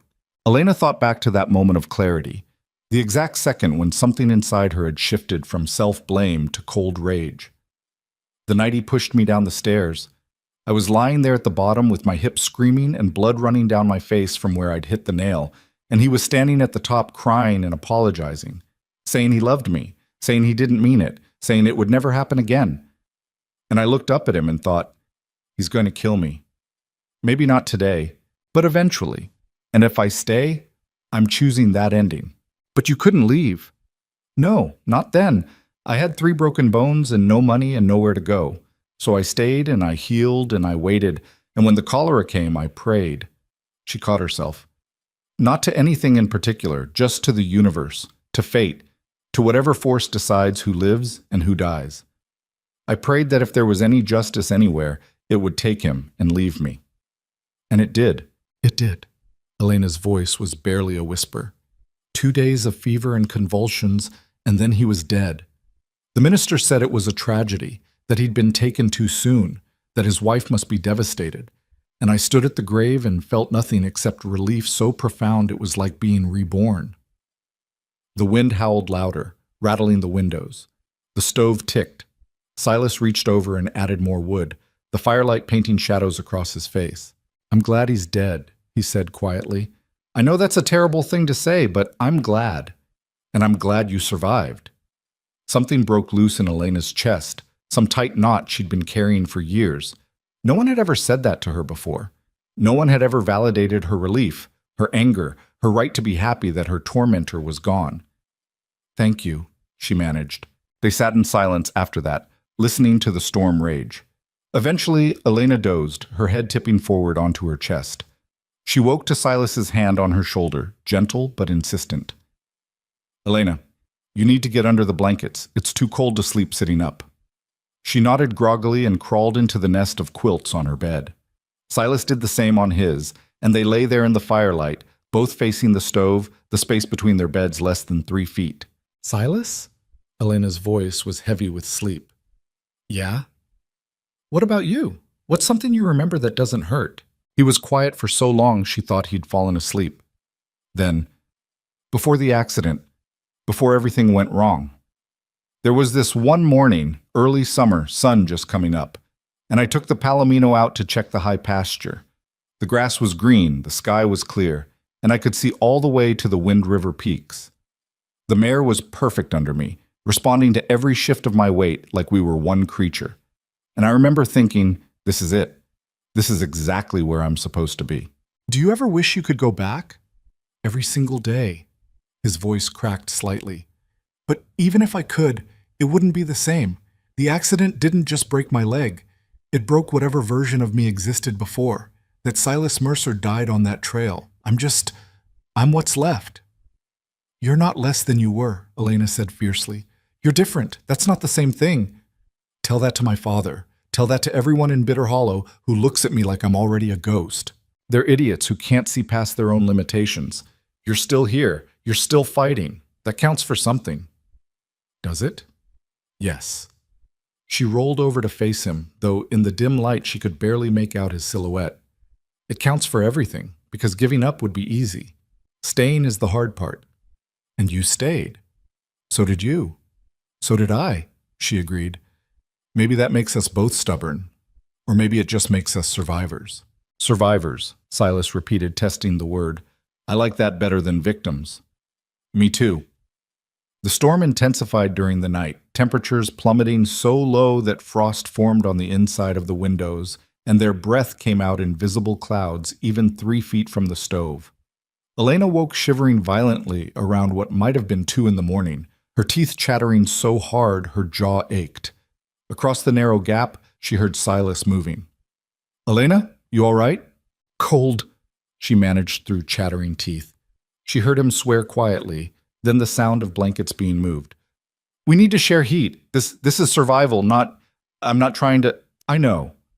She pushed back her own blankets. "Help me move the beds together." They managed it despite shaking hands and aching joints, pushing the 2 narrow beds flush against each other. Then they piled every blanket they had on top and crawled underneath, lying back to back at first because that seemed safer, more appropriate. But appropriate didn't matter when you were freezing to death. After 10 minutes of continued shivering, Elena rolled over and pressed against Silas's back, wrapping one arm around his middle and burying her face between his shoulder blades. She felt him tense, then deliberately relax. "This all right?" she whispered. "Yeah." His voice was rough. "Yeah, this is fine." The warmth between them built slowly, their combined body heat trapped under the layers of quilts, creating a pocket of something almost bearable. Elena's shivering gradually subsided. She felt Silas's breathing even out, felt some of the tension leave his frame. "Elena?" "Hmm?" "I'm sorry you had to go through what you went through with Thomas. No one should have to survive that. I'm sorry about your father, and your fiancé, and everyone who made you feel like you weren't worth their time." His hand found hers under the blankets and squeezed once. "We're a pair, aren't we? Just collecting damage and carrying it around. At least we're carrying it together now." "Yeah." His thumb traced across her knuckles, a gesture so gentle it made her throat tight. "Together." Elena closed her eyes and let herself sink into the warmth, into the unexpected comfort of another human being who understood what it meant to survive something that should have destroyed you. The storm raged on outside, but here, in this fragile pocket of heat and trust, something was shifting between them. Something that might have been dangerous if either of them had been looking for romance or rescue. But they weren't. They were just two broken people trying to make it through the night, and there was an honesty in that which felt more real than any poetry about love at first sight. She fell asleep with Silas's heartbeat steady against her palm and dreamed of summer mornings and creek water and the particular quality of happiness that came from surviving another day. By morning, the storm had blown itself out. They woke tangled together in a way that should have been awkward but somehow wasn't, and separated with careful politeness that acknowledged what had happened without making it into something bigger than survival. The house was Arctic, despite the stove's valiant efforts, and their first priority was getting it warm enough to think straight. Silas fed the stove while Elena melted snow for coffee. When they finally had hot drinks in their hands and feeling returning to their fingers and toes, they looked at each other across the table and started laughing. Not polite chuckles, but real laughter, the kind that came from relief and exhaustion and the sheer absurdity of nearly freezing to death in their own home. "We have to check on the animals," Silas said when they'd recovered, "if they survived the night." They bundled up and fought their way through drifts that came up past Elena's knees, using shovels to break a path to the barn. Inside, the stock were cold and hungry, but alive. The horses nickered when they saw Silas, and the milk cow mooed indignantly about the late breakfast service. "They made it," Elena said, feeling relief wash through her. "They all made it. Now we see about the cattle." Silas's face was grim. They were caught in the open when this hit. They found them in a cluster at the fence line, huddled together for warmth with their backs to the wind. 2 were down, frozen solid. The rest were on their feet but weak, struggling through the snow toward the sound of Silas's voice calling them. 12 left, Silas said, his voice carefully empty. Down from 14. Elena did the math in her head. At $20 per head, they'd just lost $40. More than a month's worth of mortgage payments. She looked at Silas's face and saw him doing the same calculation, saw the defeat starting to creep in. "We still have 12, she said firmly. "That's enough for the drive. We can do this. If we lose more between now and April, we won't. We'll move them closer to the barn. Keep them where we can watch them." She grabbed his arm, making him look at her. "Silas, we can do this. Don't give up now." He stared at her for a long moment, and she saw him struggling with something internal, the same despair that had been eating at him for 3 years, the voice that said he was cursed and broken, and everything he touched would fail. Then something hardened in his expression, and he nodded. "All right, we move them today. Get them into the lower pasture where there's more shelter." They spent the rest of the day doing exactly that, driving the reluctant cattle through deep snow and into a paddock near enough to the barn that they could be fed and watched easily. It was exhausting work that left both of them limping worse than usual, but by sunset the job was done and the cattle were safe. That night, Elena made stew from supplies that were running dangerously low, and they ate in silence, too tired for conversation. The beds were still pushed together from the night before, and neither of them suggested separating them. When they finally crawled under the blankets, Elena curled against Silas's back again, and he reached back to rest his hand on her hip, casual, comfortable, the kind of touch that said, "You're here, and I'm here, and that's enough." "Elena? Thank you for not giving up on me. On this place. Thank you for giving me a reason not to." His fingers tightened slightly on her hip. "I was serious, about trying to make this work. Not just the ranch, this, us, whatever this is turning into." Elena felt her heart kick against her ribs. "I'm not good at this. At trusting people. At letting anyone close. Neither am I. What if we ruin it? What if we hurt each other? Then we do." Silas rolled over to face her, and in the dim light from the dying fire, she could see his eyes were serious. "But I'd rather risk it than spend the rest of my life wondering what could have happened if I'd been brave enough to try." "That's not practical." "No, but for once, I don't care about practical. I care about—" He stopped, started again. "I care about you. However this happened, whatever we thought this arrangement would be, I care about you. And I think maybe you care about me too." Elena's throat was tight. I do. But caring isn't safe. Caring is how you get hurt. I know. His hand came up to touch her face, his fingers gentle on her scarred cheek. But maybe hurt is the price of being alive instead of just surviving. Maybe it's worth it. She wanted to argue, wanted to explain all the reasons this was a terrible idea, why keeping distance and walls between them was the smart choice. But his hand was warm on her face and his eyes were looking at her like she was something precious instead of something broken, and all the reasonable arguments dried up in her throat. I'm scared, she whispered. So am I. What if this makes everything worse? What if it makes everything better? Elena closed her eyes, feeling tears slip down her cheeks. Tears she hadn't allowed herself in years because crying was weakness, and weakness got you hurt. But Silas's thumb was wiping them away with such gentleness that it made her cry harder. All the fear and grief and desperate hope she'd been holding in coming out in ugly, choking sobs.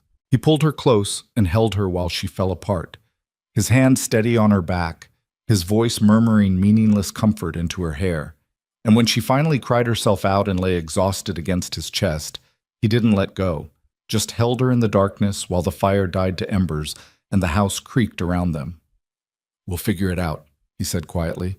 Whatever this is, whatever it becomes, we'll figure it out together. That's all we can do.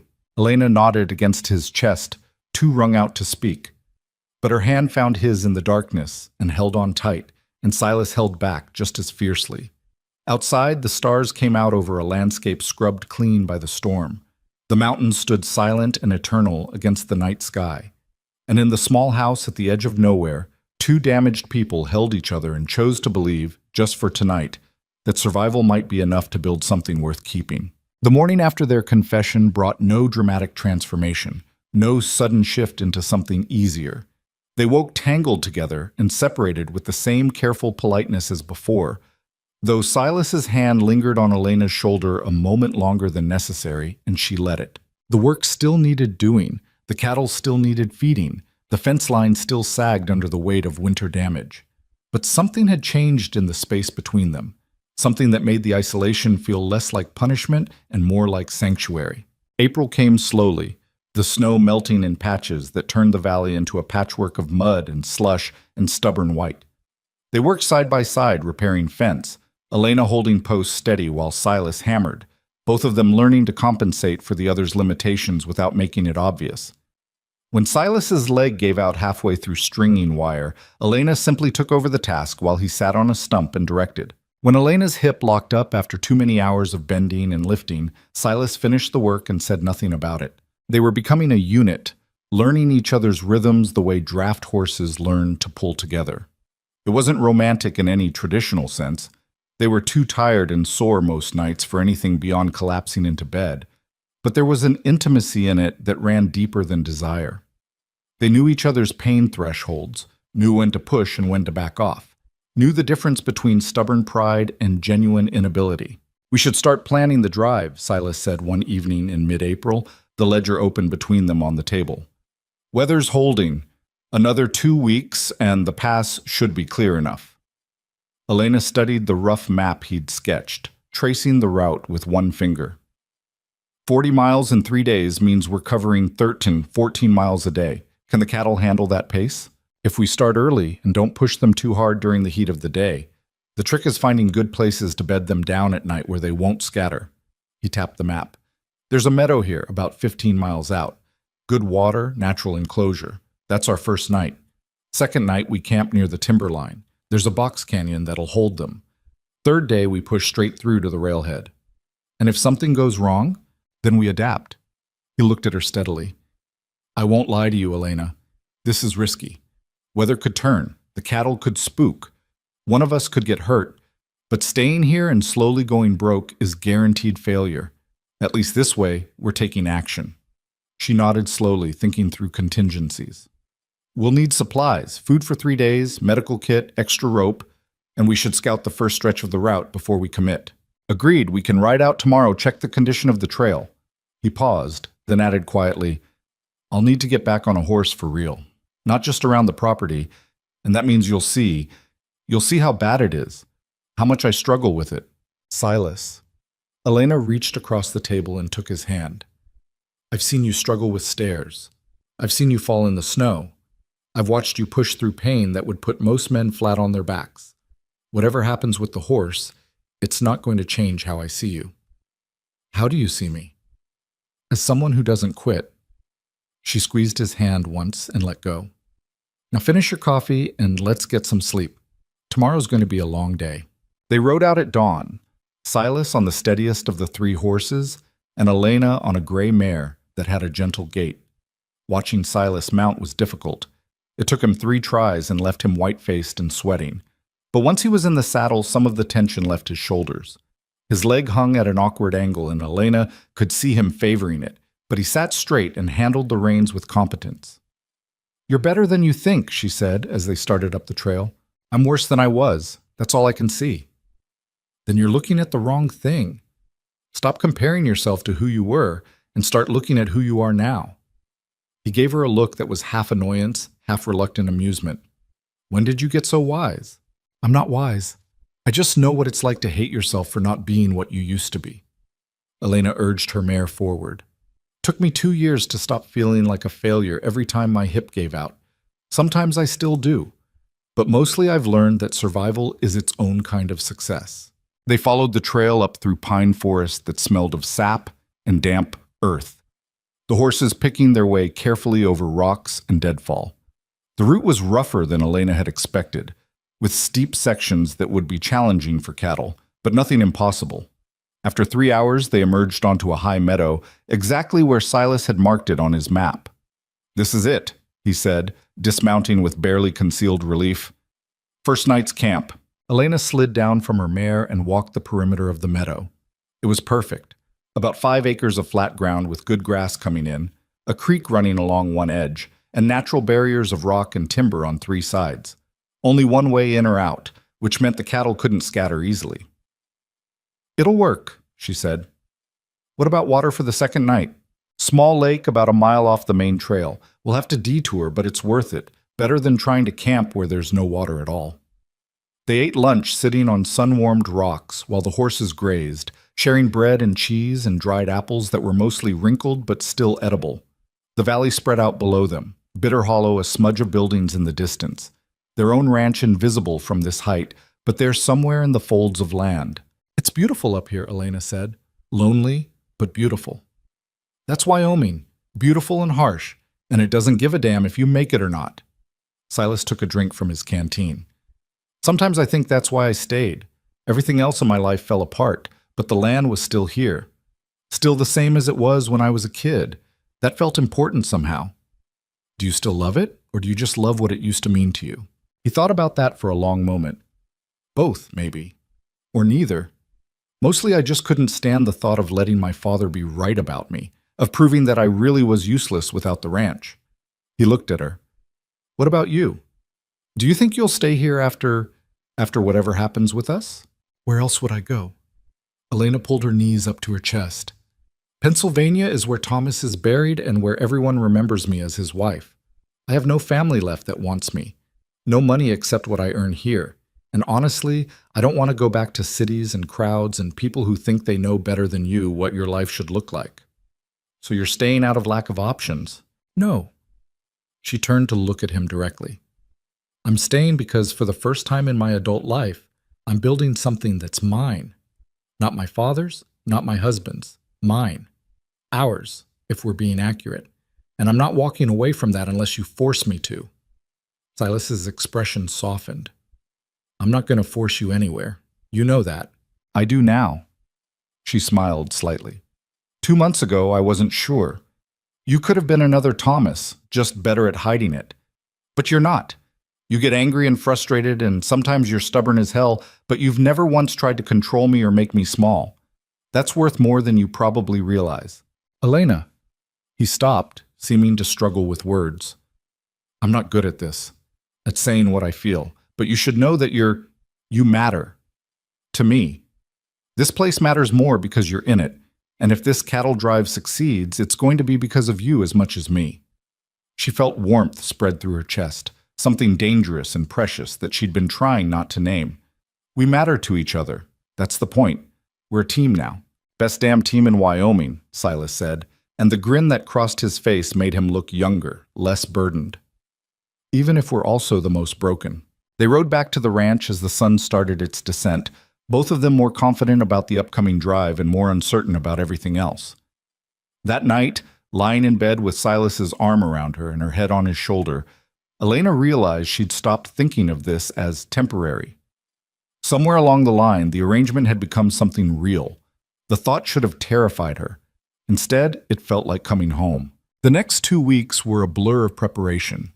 They sorted the cattle, culling the weakest and keeping the 12 most likely to survive the drive. They gathered supplies, mended tack, packed and repacked saddlebags until they had the absolute minimum they'd need and nothing extra. Elena practiced with the lasso until her hands were rope-burned and raw, learning to throw a loop that would actually catch something. Silas drilled her on handling spooked cattle, teaching her to read the signs of a pending stampede and how to turn the leaders without getting trampled. If they bolt, don't try to stop them head-on, he instructed, watching her work a practice dummy made of logs and old grain sacks. Ride alongside the leaders and turn them in a circle. They'll run themselves out eventually. The important thing is not to panic and not to get in front of them. What if I can't keep up? Then let them go and we'll find them later. Losing cattle is bad. Getting yourself killed is worse. She looked at him sharply. Same goes for you. My leg's not going to let me chase down anything faster than a limping cow. You're the real rider here. I'm competent. You're experienced. Don't sell yourself short just because you can't do everything you used to. Elena threw the lasso again, this time catching the dummy clean around the neck. See? I'm learning. You can learn to work with the leg instead of against it. Silas shook his head, but he was smiling. You're relentless, you know that? I'm practical. There's a difference. 3 days before they planned to leave, Elena woke with a strange flutter in her stomach. She ignored it, pushing through morning chores and breakfast preparation, but the feeling persisted, an odd sort of rolling sensation that was both familiar and impossible. It wasn't until she was bent over the wash basin, suddenly nauseous without reason, that understanding hit her with the force of a physical blow. She was pregnant. Elena gripped the edge of the basin, her mind racing through calculations. She'd been at the ranch for nearly 3 months. Her monthly courses had been irregular since Thomas died. Stress, the doctor had said. So she hadn't thought much of missing 1 or even 2. But 3, combined with this morning sickness and the tenderness in her breast she'd attributed to hard physical labor, added up to something that should have been impossible. She and Silas had been sharing a bed for over a month now, pressed together for warmth that had gradually turned into something more. They'd been careful, or as careful as 2 people who'd both been married before could be, but careful wasn't the same as safe. The timing was catastrophic. 3 days before a cattle drive that would require every ounce of physical strength and endurance she possessed, with their financial survival hanging on successful completion of this trip, with everything they'd built together depending on both of them pulling their weight. She couldn't tell him, not now, not when he was finally starting to believe they could make this work. The news would either make him cancel the drive, which would doom them financially, or make him worry himself sick during the journey. Either way, it would ruin their chances. Elena straightened up, splashed cold water on her face, and made a decision. She would do the drive. She would keep the pregnancy to herself until they were back and the cattle were sold and they had money in the bank. Then she would tell Silas and they would figure out what came next. It was lying by omission, which she hated, but it was also survival, which she understood perfectly. "You all right?" Silas asked when she came back to the main room. He was packing the last of their supplies into saddlebags, organizing everything with the precision of someone who'd made this kind of trip before. "Fine. Just tired." Not entirely a lie. The exhaustion that had been creeping up on her made sudden sense now. "Are we ready?" "As ready as we're going to be." He straightened, looking at her with concern. "Elena, if you're not feeling up to this..." "I'm fine," she said firmly. "Stop worrying. We've planned this. We've prepared. Tomorrow morning we leave, and 3 days from now we'll have enough money to pay the mortgage and keep this place running. That's what matters."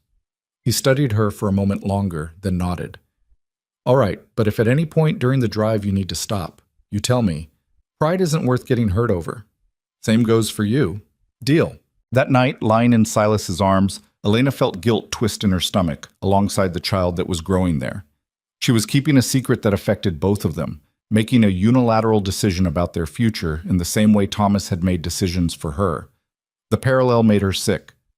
But this was different, she told herself. She wasn't controlling Silas, she was protecting him, protecting them both, giving them a chance to succeed before adding this new complication to the mix. She fell asleep trying to believe that, and dreamed of being lost in a snowstorm, calling out for help that never came. They moved out at first light, 12 head of cattle and 2 riders who had no business attempting something this ambitious. Silas rode point, using his voice and presence to keep the cattle moving forward. Elena rode flank, circling back and forth to collect stragglers and turn away any that tried to break from the group. The first day went better than expected. The cattle were calm, the weather held, and by late afternoon they reached the meadow campsite with only minor incidents.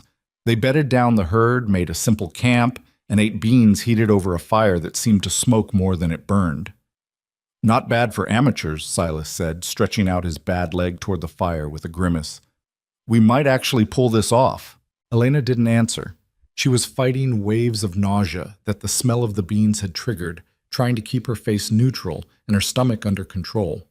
When Silas wasn't looking, she poured most of her food back into the pot and covered it with dirt. The second day was harder. The trail climbed steadily, and the cattle balked at the steeper sections. Elena spent hours riding back and forth, pushing reluctant animals forward, her hips screaming protest with every jarring step of the horse. By the time they stopped for the night at the lake, Silas had mentioned she was so exhausted she could barely dismount. "You overdid it," Silas said, helping her down from the mare. "I should have taken more of the—" "I'm fine." Elena pulled away from him, hating how sharp her voice sounded. "I just need to rest. We both do." She walked to the edge of the lake and sat down heavily, her hands shaking with fatigue and low blood sugar, and the effort of keeping up the pretense that everything was normal. Behind her, she heard Silas moving around camp, settling the horses, checking the cattle, taking care of everything because that's what he did, even when his own body was falling apart. Guilt crashed over her again, stronger this time. She should tell him. He deserved to know. They were partners, and partners didn't keep secrets this big. But the words wouldn't come, because if she told him now, in the middle of the drive with no way back and no way forward except through, it would only make everything harder. Better to wait. Just 2 more days? Then she'd tell him everything and deal with whatever came after. Elena pressed her hands against her stomach, still flat, still showing no sign of the life taking root inside, and made a silent promise to the child she hadn't planned for and wasn't sure she wanted. "I will get us through this. I will keep us safe, even if it means lying to the one person who matters most." The third day dawned gray and threatening, with clouds building over the mountains that promised rain by afternoon. They broke camp quickly and pushed the cattle hard, trying to cover the last stretch before weather made the trail impassable. Around noon, the lead steer decided it had had enough and broke for the timber. 2 others followed before Elena could react, and suddenly she was riding flat out through pine forest, dodging low branches and trying to get ahead of the runaways without breaking her neck in the process. She managed to turn them, barely, and was herding them back toward the main group when her mare stepped in a hidden wash and went down. Elena had just enough time to kick free of the stirrups before she hit the ground hard, her bad hip taking the brunt of the impact. Pain exploded up her spine. She lay there for a moment, gasping, taking inventory of what hurt and what was broken. The hip was bad, but probably not fractured. Her shoulder had clipped a rock and was going to bruise spectacularly, and there was a sharp ache in her lower abdomen that made terror ice through her veins because she knew what that meant. "Elena!" Silas was off his horse and limping toward her as fast as he could move. Don't try to get up yet. Where are you hurt?" "I'm fine." She struggled to sit up despite his protests, testing each limb. Everything worked. Nothing was broken. But the cramping in her stomach was getting worse, and when she shifted position, she felt something wet between her legs that wasn't sweat or mud. No, not now, not here." "Elena, you're pale as death. What's wrong?" Silas crouched beside her, his hands gentle on her shoulders. "Talk to me." She opened her mouth to lie again, to say it was nothing, to push through and finish this damn drive because they were so close. But the pain intensified and the wetness increased, and suddenly all the secrets and lies came spilling out in a rush of words she couldn't control. "I'm pregnant. Or I was."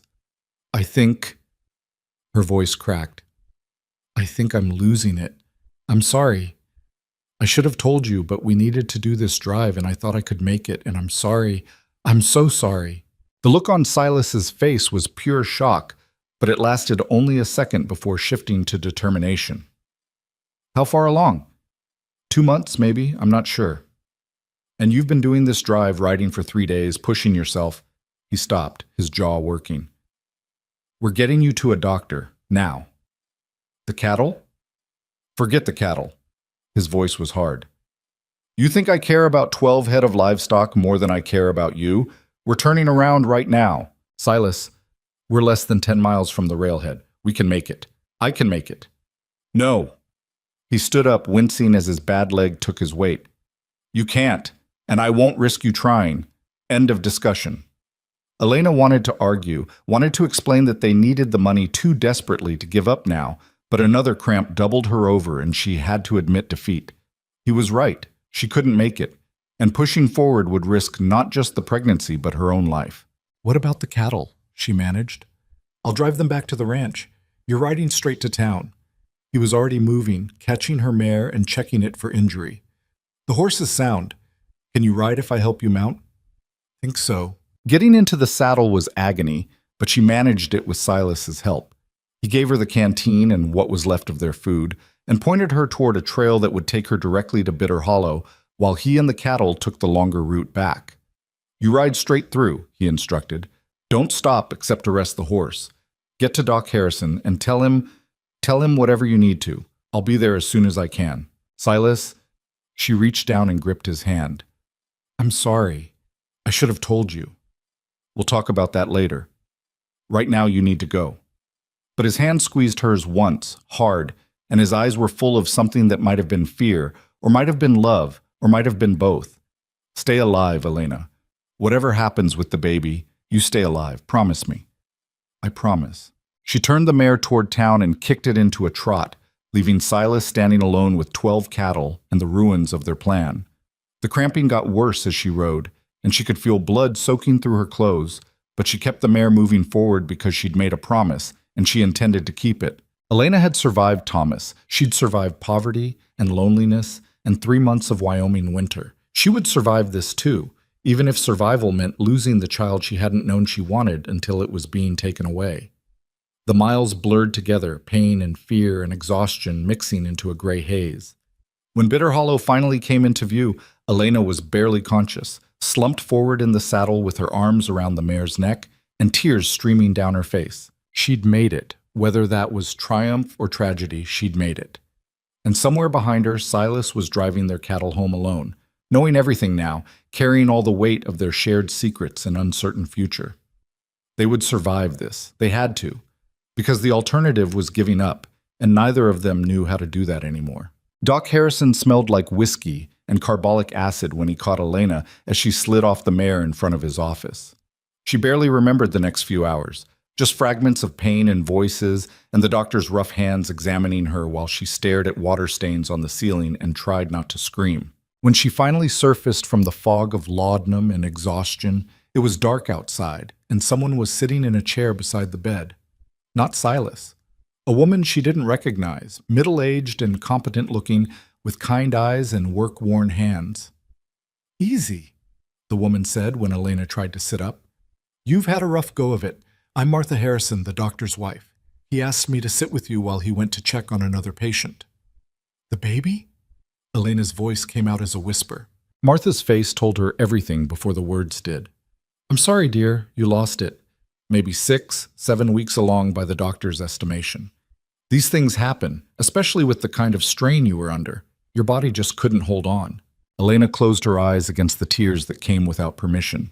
She'd known, had felt it happening during that long ride to town. But knowing didn't make it hurt less. The child had been unplanned, unwanted even, but somewhere during those 3 days of pushing cattle through mountain passes, she'd started to imagine a future that included a baby, a family, something permanent and good growing out of the wreckage of their broken lives. My husband, she managed. Silas, is he? He arrived about 2 hours ago with a herd of cattle and a look on his face that could freeze hell solid. Martha's voice was gentle. He's outside arguing with the doctor about being allowed to see you.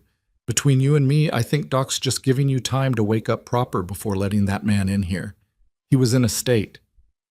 I need to see him. And you will. But first, you need to know what Doc Harrison said. You're going to be fine physically. There was bleeding, but it stopped on its own, and there's no sign of infection. You'll need to rest for a few weeks. Take it easy. Let your body heal. And Martha paused, her expression careful. Doc says there's no reason you can't carry another child to term when you're ready. This wasn't your fault, Mrs. Mercer. Sometimes nature just decides it's not the right time. Elena nodded, not trusting herself to speak. After a moment, Martha stood and moved toward the door.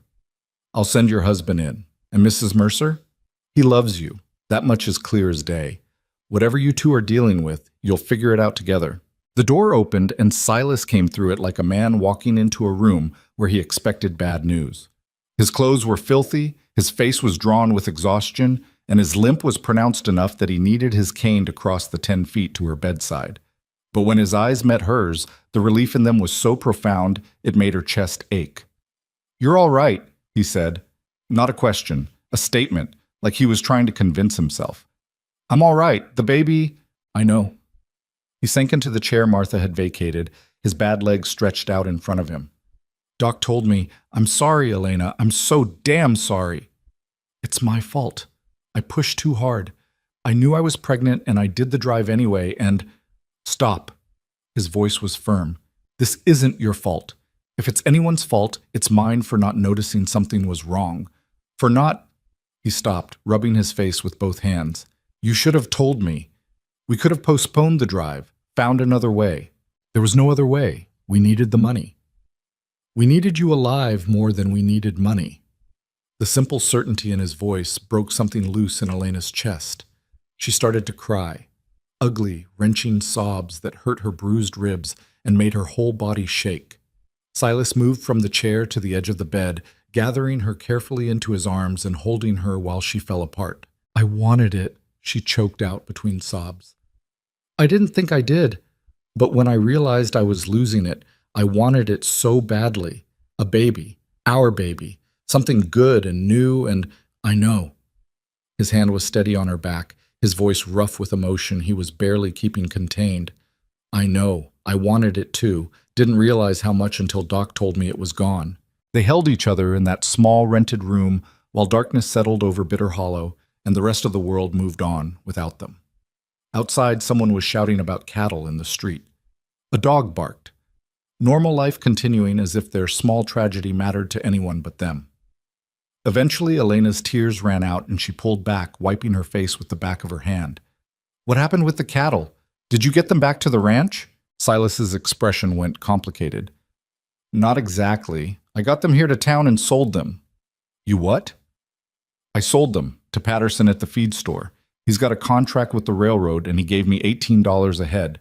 It's not the $20 we would have gotten at the railhead, but it's $216, which is enough to pay the mortgage and keep us going through summer. Elena stared at him. You were supposed to take them back to the ranch. I told you. You told me a lot of things that turned out to be based on you thinking you had to handle everything alone. His voice was quiet, but there was steel underneath. I made a decision. We needed the money, the cattle were here, and I wasn't about to drive them another 40 miles when my wife was lying in a doctor's office bleeding. So I sold them. If you want to be angry about that, fine, but I'd make the same choice again. She opened her mouth to argue, then closed it. Because he was right. She had been trying to handle everything alone, making decisions unilaterally because that's what survival had taught her. But survival and partnership were different things, and she was still learning the difference. I'm not angry, she said finally. I don't know what I am. Relieved, maybe, that you were practical about it, that we're not completely ruined. We're not ruined. We're actually in better shape than we've been in months. Silas reached into his coat and pulled out a folded paper. Paid off 3 months of mortgage arrears and put the rest in the bank. We've got breathing room now. Time to rebuild the herd, fix up the property, maybe even hire help for the heavy work. Hire help with what money? With the money we'll make selling horses. I've been thinking about this. The cattle market is unreliable, but good working horses always sell. We've got 3 decent mares. If I can buy or trade for a quality stallion, we could start breeding them. Build up a string over the next few years. Elena looked at him, this man who'd been beaten down by life and circumstance but was still making plans for the future, still believing they had a future worth planning for. That could work, she said slowly, but it'll take time, years probably. We've got years. At least I hope we do. He took her hand carefully, like he was afraid she might pull away. Elena, when I thought I might lose you today, when I saw you ride out and didn't know if you'd make it to town, I realized something. The ranch doesn't matter. The money doesn't matter. Nothing matters if you're not there, and I know that's not practical or reasonable, but it's true. Silas, let me finish. I love you. I don't know when it happened or how, but somewhere between you showing up in that snow and you facing down Amos Garrett and you pushing me to try things I thought I couldn't do anymore, I fell in love with you. And I'm telling you now because life's too short and too hard to waste time pretending we're just business partners. Elena felt her throat tighten. I love you too. I think I have for weeks, but I was too scared to say it. Too scared that admitting it would mean losing it. We might lose it anyway. We might lose everything. That's how life works. Silas's thumb traced circles on her palm. But I'd rather have whatever time we get than spend another minute lying about what this is between us. So what is it? A marriage. A real one. Not an arrangement or a contract, but two people who chose each other and keep choosing each other even when it's hard. He paused. If that's what you want. It's what I want. Elena squeezed his hand. It's what I've wanted since the night of the blizzard when you held me and I realized I wasn't afraid. Not of you, not of this, just afraid of losing it. They sat in silence for a moment, hands clasped, both of them too wrung out for grand gestures, but feeling the weight of the commitment they'd just made. It wasn't romantic in any traditional sense. They were in a rented room that smelled like medicine, both of them battered and exhausted and grieving a child they'd never meet. But it was real in a way that mattered more than romance. Doc says I need to rest for a few weeks, Elena said finally. I can't go back to the ranch yet. Too much risk of bleeding starting again. Then we'll stay in town. I already rented a room at the boarding house. At her look, he added, with the money from the cattle, we can afford it. What about the animals at the ranch? I paid Jimmy Patterson's boy to go out twice a day and handle the feeding. Cost me $2 for the week, but it's worth it to know everything's taken care of. Silas stood carefully, favoring his leg. Right now you need to sleep. Real sleep, not the kind where you're worrying about everything falling apart. I'll be here when you wake up. You need rest too. I'll rest. But I'm not leaving you alone in this room, so get comfortable with the idea of me sleeping in that chair, because that's what's happening. Elena wanted to argue, but exhaustion was pulling at her like an undertow. At least get a blanket from Mrs. Harrison. I will. Now sleep. She closed her eyes, feeling the laudanum the doctor had given her pulling her down into darkness. The last thing she remembered was Silas's hand still holding hers, warm and steady and solid as bedrock. The week they spent in Bitter Hollow changed something fundamental. Word got around about what had happened, small towns being what they were, and the response surprised them both. Mrs. Patterson from the general store brought food. Martha Harrison checked on Elena daily, refusing payment and offering quiet companionship instead.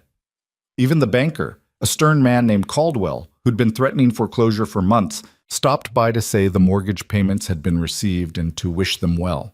People aren't as heartless as they pretend, Martha said one afternoon, sitting with Elena while Silas was out dealing with ranch business. Most folks around here respect someone who fights for what they've got. You and your husband have been fighting. That counts for something. They laughed at us when I first arrived, called us a matched pair, like we were freaks.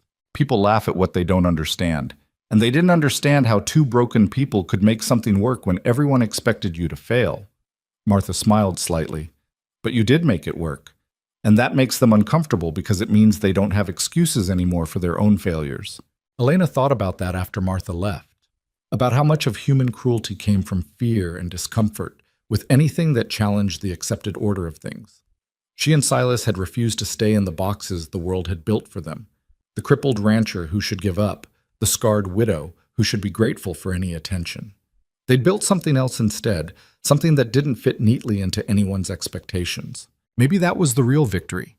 Not surviving, but refusing to let survival be the ceiling of what they could achieve. By the end of the week, Elena was strong enough to ride back to the ranch. Silas had bought a proper wagon seat cushion with some of the cattle money, and the journey was easier than the one that had brought her to Wyoming 3 months earlier. When the house came into view across the valley, Elena felt something loosen in her chest that she hadn't realized was tight. "Home," she said. Silas looked at her, his expression soft. "Yeah, home." The spring months that followed were the hardest and best of Elena's life. They rebuilt the ranch slowly, one fence post and one repaired roof shingle at a time. Silas traded 2 steers and $50 for a young stallion with good bloodlines, and they began the long process of breeding horses. Elena planted a kitchen garden, coaxing vegetables from soil that hadn't seen cultivation in years. They worked from sunup to sundown and fell into bed exhausted. But it was the exhaustion of building something rather than just surviving. The grief over the lost pregnancy came in waves. Some days Elena would be fine, and other days she'd see a woman in town with a baby and have to turn away before the tears came. Silas handled his own grief quietly, but she'd catch him sometimes staring at nothing with an expression that said he was thinking about what might have been. They didn't talk about trying again. Not yet. The unspoken agreement was that they'd let Elena's body heal, let the ranch stabilize, let themselves process what had happened before making decisions about the future. Summer arrived with heat that baked the valley and turned the grass golden. The first foal was born in July, a leggy filly with her mother's gentle temperament and her father's strong build. Silas spent hours working with her, teaching her to accept a halter and lead, moving with a patience that Elena hadn't seen before. "You're good with her," she said one evening, watching him work the filly in the corral.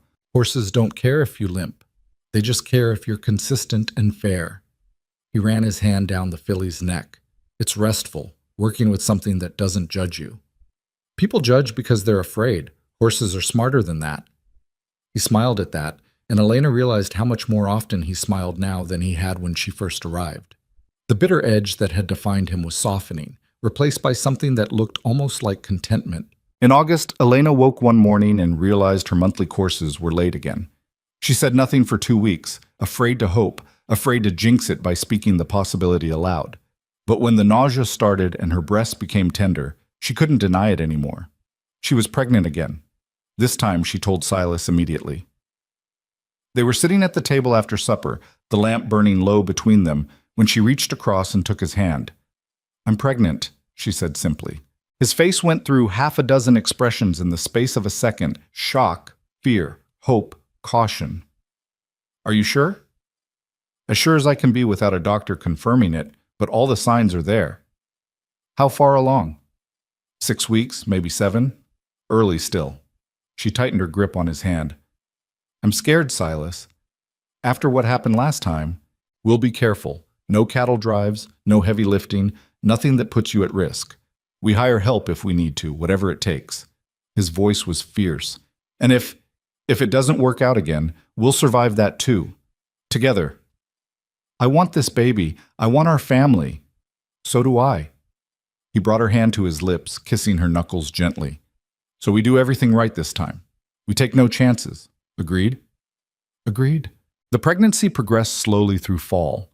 Elena moved carefully, rested often, let Silas take on more of the physical work while she handled the accounts and planning.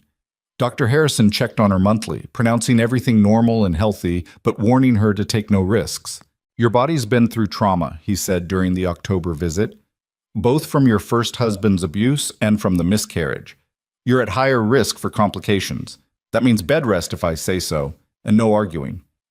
"I understand." "Do you? Because Mrs. Mercer, I've seen women like you before. Tough, competent, used to pushing through pain and doing what needs doing. But pregnancy isn't something you can muscle through on determination alone. You need to rest. You need to let people help you. Can you do that?" Elena looked at Silas, who was standing by the door with his arms crossed and his expression worried. "I can try." "Try isn't good enough. Either you rest or you risk losing this child and possibly your own life. Those are the stakes." She swallowed hard. "Then I'll rest, whatever it takes." Winter came early that year, snow arriving in November and staying through December. Elena spent her days by the stove, knitting baby clothes from wool she'd carded and spun herself, reading books Silas brought from town, and trying not to go crazy with the forced inactivity. Silas handled everything outside: the animals, the heavy work, the constant battle against weather and isolation, and came in each evening exhausted but determined not to show it. "You're doing too much," Elena said one night in January, watching him lower himself into a chair with a barely suppressed groan. "I'm doing what needs doing. You're limping worse than when I first met you. Your leg can't take this strain. My leg will hold out until spring. After that, we'll hire someone to help with the heavy work." He reached over and placed his hand on her swollen belly, feeling the baby move under his palm. "Right now, all that matters is keeping you and this child safe. The ranch can wait." Elena covered his hand with hers, feeling the life moving inside her, strong kicks and rolls that said this baby was fighter. "I think we're going to make it this time. I can feel it. I hope you're right. But even if something goes wrong, we'll survive it. We're good at surviving. I'm tired of just surviving. I want to live, really live, without fear or grief or waiting for the next disaster." "Then that's what we'll do." Silas leaned forward and kissed her forehead. "We'll live. We'll build something good here. And we'll prove to everyone who doubted us that broken people can heal each other." The baby came on a frozen night in late February, 3 weeks before Elena's calculations said she was due. The labor was long and difficult, Martha Harrison and Doc Harrison both working through the night while Silas paced the main room and tried not to panic. Elena remembered little of it afterward, just pain and fear and Martha's steady voice telling her to push, to breathe, to keep fighting. When the baby finally came, slipping into the world with a furious cry that said she was alive and intended to stay that way, Elena burst into tears of relief and joy and exhaustion. Martha cleaned the child and wrapped her in a blanket, then placed her in Elena's arms. "A girl," Martha said, smiling, "healthy and loud. Congratulations, Mrs. Mercer." Elena looked down at the tiny red face, the screwed-up eyes, the miniature fists waving in indignation at being born into a cold world. She was perfect. She was real. She was theirs. "Silas," she called, and he came through the door so fast he nearly tripped over his cane. His face when he saw the baby was something Elena would remember for the rest of her life. Wonder and fear and love all mixed together, tears streaming down his cheeks without shame or apology. "Our daughter," Elena said, holding the child out to him. "Hold her." He took the baby with hands that shook, staring at her like she was the most precious thing he'd ever seen. "She's so small. She's strong. Feel how tightly she's gripping your finger." Elena watched him with the baby, this man who'd been told he was useless and broken, holding new life with infinite gentleness. "What should we name her?" They talked about names during the long winter nights, circling around options without committing to anything. But now, looking at their daughter's face, Silas said, "Clara, after my grandmother. She was the only one in my family who didn't give up on me after the accident. Clara Mercer." Elena tested the name, feeling how it fit. "I like it. It sounds like someone who won't take any nonsense from the world. She's going to need that growing up out here." Silas sat carefully on the edge of the bed, the baby still cradled in his arms. Growing up with parents who are scarred and limping and not like anyone else. Growing up with parents who love her and who'll teach her that broken doesn't mean defeated. Elena reached out and touched Clara's tiny hand. "She'll be strong because we're strong, and she'll be kind because she'll grow up knowing what it costs to survive."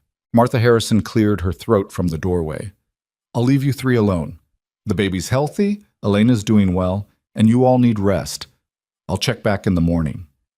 After she left, they lay there together, Elena in the bed, Silas beside her, and Clara between them, already sleeping the profound sleep of the very new. Outside, the wind howled and the snow fell, but inside their small house, warmth and hope were building like a fire that wouldn't go out. "We did it," Elena whispered. "Despite everything, we actually did it." "Yeah." Silas's voice was thick with emotion. "We did. Spring came late that year, but when it finally arrived, it transformed the valley into something almost beautiful. The snow melted, revealing grass that was already green underneath. The trees budded. The creek ran high and clear. And on the small ranch at the edge of Bitter Hollow, two people who'd been thrown away by everyone who should have valued them raised their daughter and rebuilt their lives one day at a time. The town's attitude toward them shifted gradually. It started with Martha Harrison bringing baby clothes and offering advice on caring for a newborn. Then Mrs. Patterson from the general store who'd always been polite but distant, stopped by with a basket of food and stayed to admire Clara. Other women followed, drawn by curiosity about the mail-order bride and the crippled rancher who'd somehow made their impossible situation work. Elena received them all with careful courtesy, never quite trusting the sudden friendliness but appreciating the practical help. And slowly, grudgingly, she began to believe that maybe the town wasn't entirely populated by people who delighted in others' suffering. Maybe most of them were just trying to survive too, and her success gave them something to hope for in their own struggles. By Clara's first birthday in February of the following year, the ranch was thriving. They had 4 new foals, a rebuilt barn, and enough money in the bank to hire seasonal help for the heavy work. Silas still limped, Elena still bore her scar, but neither defined them anymore. They were simply the Mercers, hardworking, resilient, proof that you could build something good from broken pieces if you refused to give up. On Clara's birthday, they invited Martha Harrison and her husband for dinner. It was a simple meal: roast chicken, vegetables from Elena's garden, a cake that was lopsided but tasted fine. But it felt momentous because it was the first time they'd entertained anyone in their home. The first time they'd opened their private space to outsiders and trusted that it wouldn't be violated. After dinner, while Clara played on a blanket by the fire and the adults drank coffee, Doc Harrison cleared his throat. "I owe you both an apology," he said. "When Elena came to me last year, bleeding and terrified, I judged her. Thought she was foolish for attempting that cattle drive while pregnant. But I was wrong. You weren't foolish, you were desperate and brave and trying to save everything you'd built. That takes courage I'm not sure I have." Elena glanced at Silas, then back at the doctor. "We did what we had to do, same as anyone else." "No, not the same. Most people in your situation would have given up, sold out, moved somewhere easier. But you fought for this place, for each other, and you won." Harrison raised his coffee cup. "That's worth celebrating." They touched cups, the gesture awkward but genuine. And Elena realized that this was what victory looked like. Not dramatic triumph or vindication, but quiet recognition that they'd done something difficult and succeeded, that they'd earned their place in this harsh valley and in each other's lives. After the Harrisons left, Elena and Silas sat by the fire while Clara slept between them, her small chest rising and falling with perfect trust that she was safe and loved. "Do you ever think about what would have happened if I hadn't answered your advertisement?" Elena asked. "If I'd chosen one of the other men or decided not to come west at all?" "All the time. And it terrifies me because I know I wouldn't have made it without you. I'd have lost the ranch, probably lost my mind along with it." Silas picked up Clara's tiny hand, marveling at how small it was. "You saved me, Elena. You and Clara both. We saved each other. That's the point. Neither of us could have done this alone." "No, but together we did the impossible." He looked at her, his eyes reflecting the firelight. "The world expected us to fail. They threw us away like we were worthless. But we proved them wrong. We built this family, this life, from nothing but stubbornness and hope." Elena leaned against his shoulder, watching their daughter sleep. "I used to think happiness was something that happened to other people, that I'd used up my chance at it and all I could hope for was survival. But this—" She gestured at the small room, the sleeping baby, the man beside her. "This is happiness. It's not perfect or pretty, but it's real, and it's ours." "Imperfect and real," Silas agreed, "just like us." They sat in comfortable silence, listening to the fire crackle and the wind moving through the pine trees outside. Clara stirred, made a small sound, then settled back into sleep. And Elena thought about all the broken roads that had led her here. The violence, the grief, the desperate gamble on a man she'd never met. Every terrible thing that had happened had been necessary to bring her to this moment, this place, this family. She wouldn't change it, wouldn't wish away the scars or the pain or the fear, because they'd shaped her into someone strong enough to survive and build and love despite everything. The frontier had tried to crush them. The town had mocked them. Life itself had thrown every obstacle it could think of in their path. But they'd endured. They'd persevered. And in the end, they'd done more than survive. They'd created something beautiful from the wreckage. As Elena drifted toward sleep that night, Silas's arm around her, and Clara's small weight against her chest, she thought about all the people who'd called them broken, who'd assumed they were too damaged to make anything worthwhile. Those people had been wrong. Broken things could be mended, wounded people could heal, and sometimes the strongest foundations were built on fractured ground. The valley stretched out beyond their window, vast and harsh and unforgiving. But inside their small house, warmth and love and hard-won hope were growing. And that, Elena thought, was the real frontier. Not the land you conquered, but the life you built despite every reason to give up. They'd been thrown away, discarded, deemed worthless by a world that measured value in the wrong ways. But they'd proved that worth wasn't determined by what you'd lost or how badly you'd been damaged. It was measured by what you built with the pieces that remained. And Silas and Elena Mercer had built something extraordinary. A family, a home, a life that honored both their scars and their strength. They'd rewritten the story the world had written for them, turning tragedy into triumph one stubborn day at a time. The crippled rancher and the scarred widow hadn't just survived the frontier. They'd made it bow to them, accepting them on their own terms. And in doing so, they'd shown everyone watching that the most powerful thing a person could do was refuse to stay broken. Their daughter would grow up knowing that, would learn from watching her parents that damage didn't define you, that love was something you fought for and earned, and that the strongest people were often those who'd been tested the hardest and refused to break. Clara Mercer would never be pitied or dismissed or told she couldn't achieve something because of where she came from. Her parents would see to that, because they knew better than anyone that your beginning didn't determine your ending. Only your courage and your refusal to quit did that. And as the fire burned down to embers and the small family slept together in the house that had been a prison before it became a home, the mountains stood silent witness to a truth the valley had learned, that sometimes the people everyone gives up on are the ones who build the strongest kingdoms. Not kingdoms of land or wealth or power, but kingdoms of love and resilience and the particular kind of strength that comes from surviving hell and choosing to believe in heaven anyway. That was the legacy Silas and Elena would leave their daughter. Not money or property or an easy life, but the knowledge that you could be broken and beloved, scarred and strong, damaged and still worthy of everything good the world had to offer. And in the end, that was worth more than all the perfect, unblemished lives in the world. Because it was earned in blood and tears, and the daily choice to keep building even when everything fell apart. They'd built their kingdom on broken ground, and it would stand for generations, a testament to the power of two people who refused to let the world's judgment become their truth.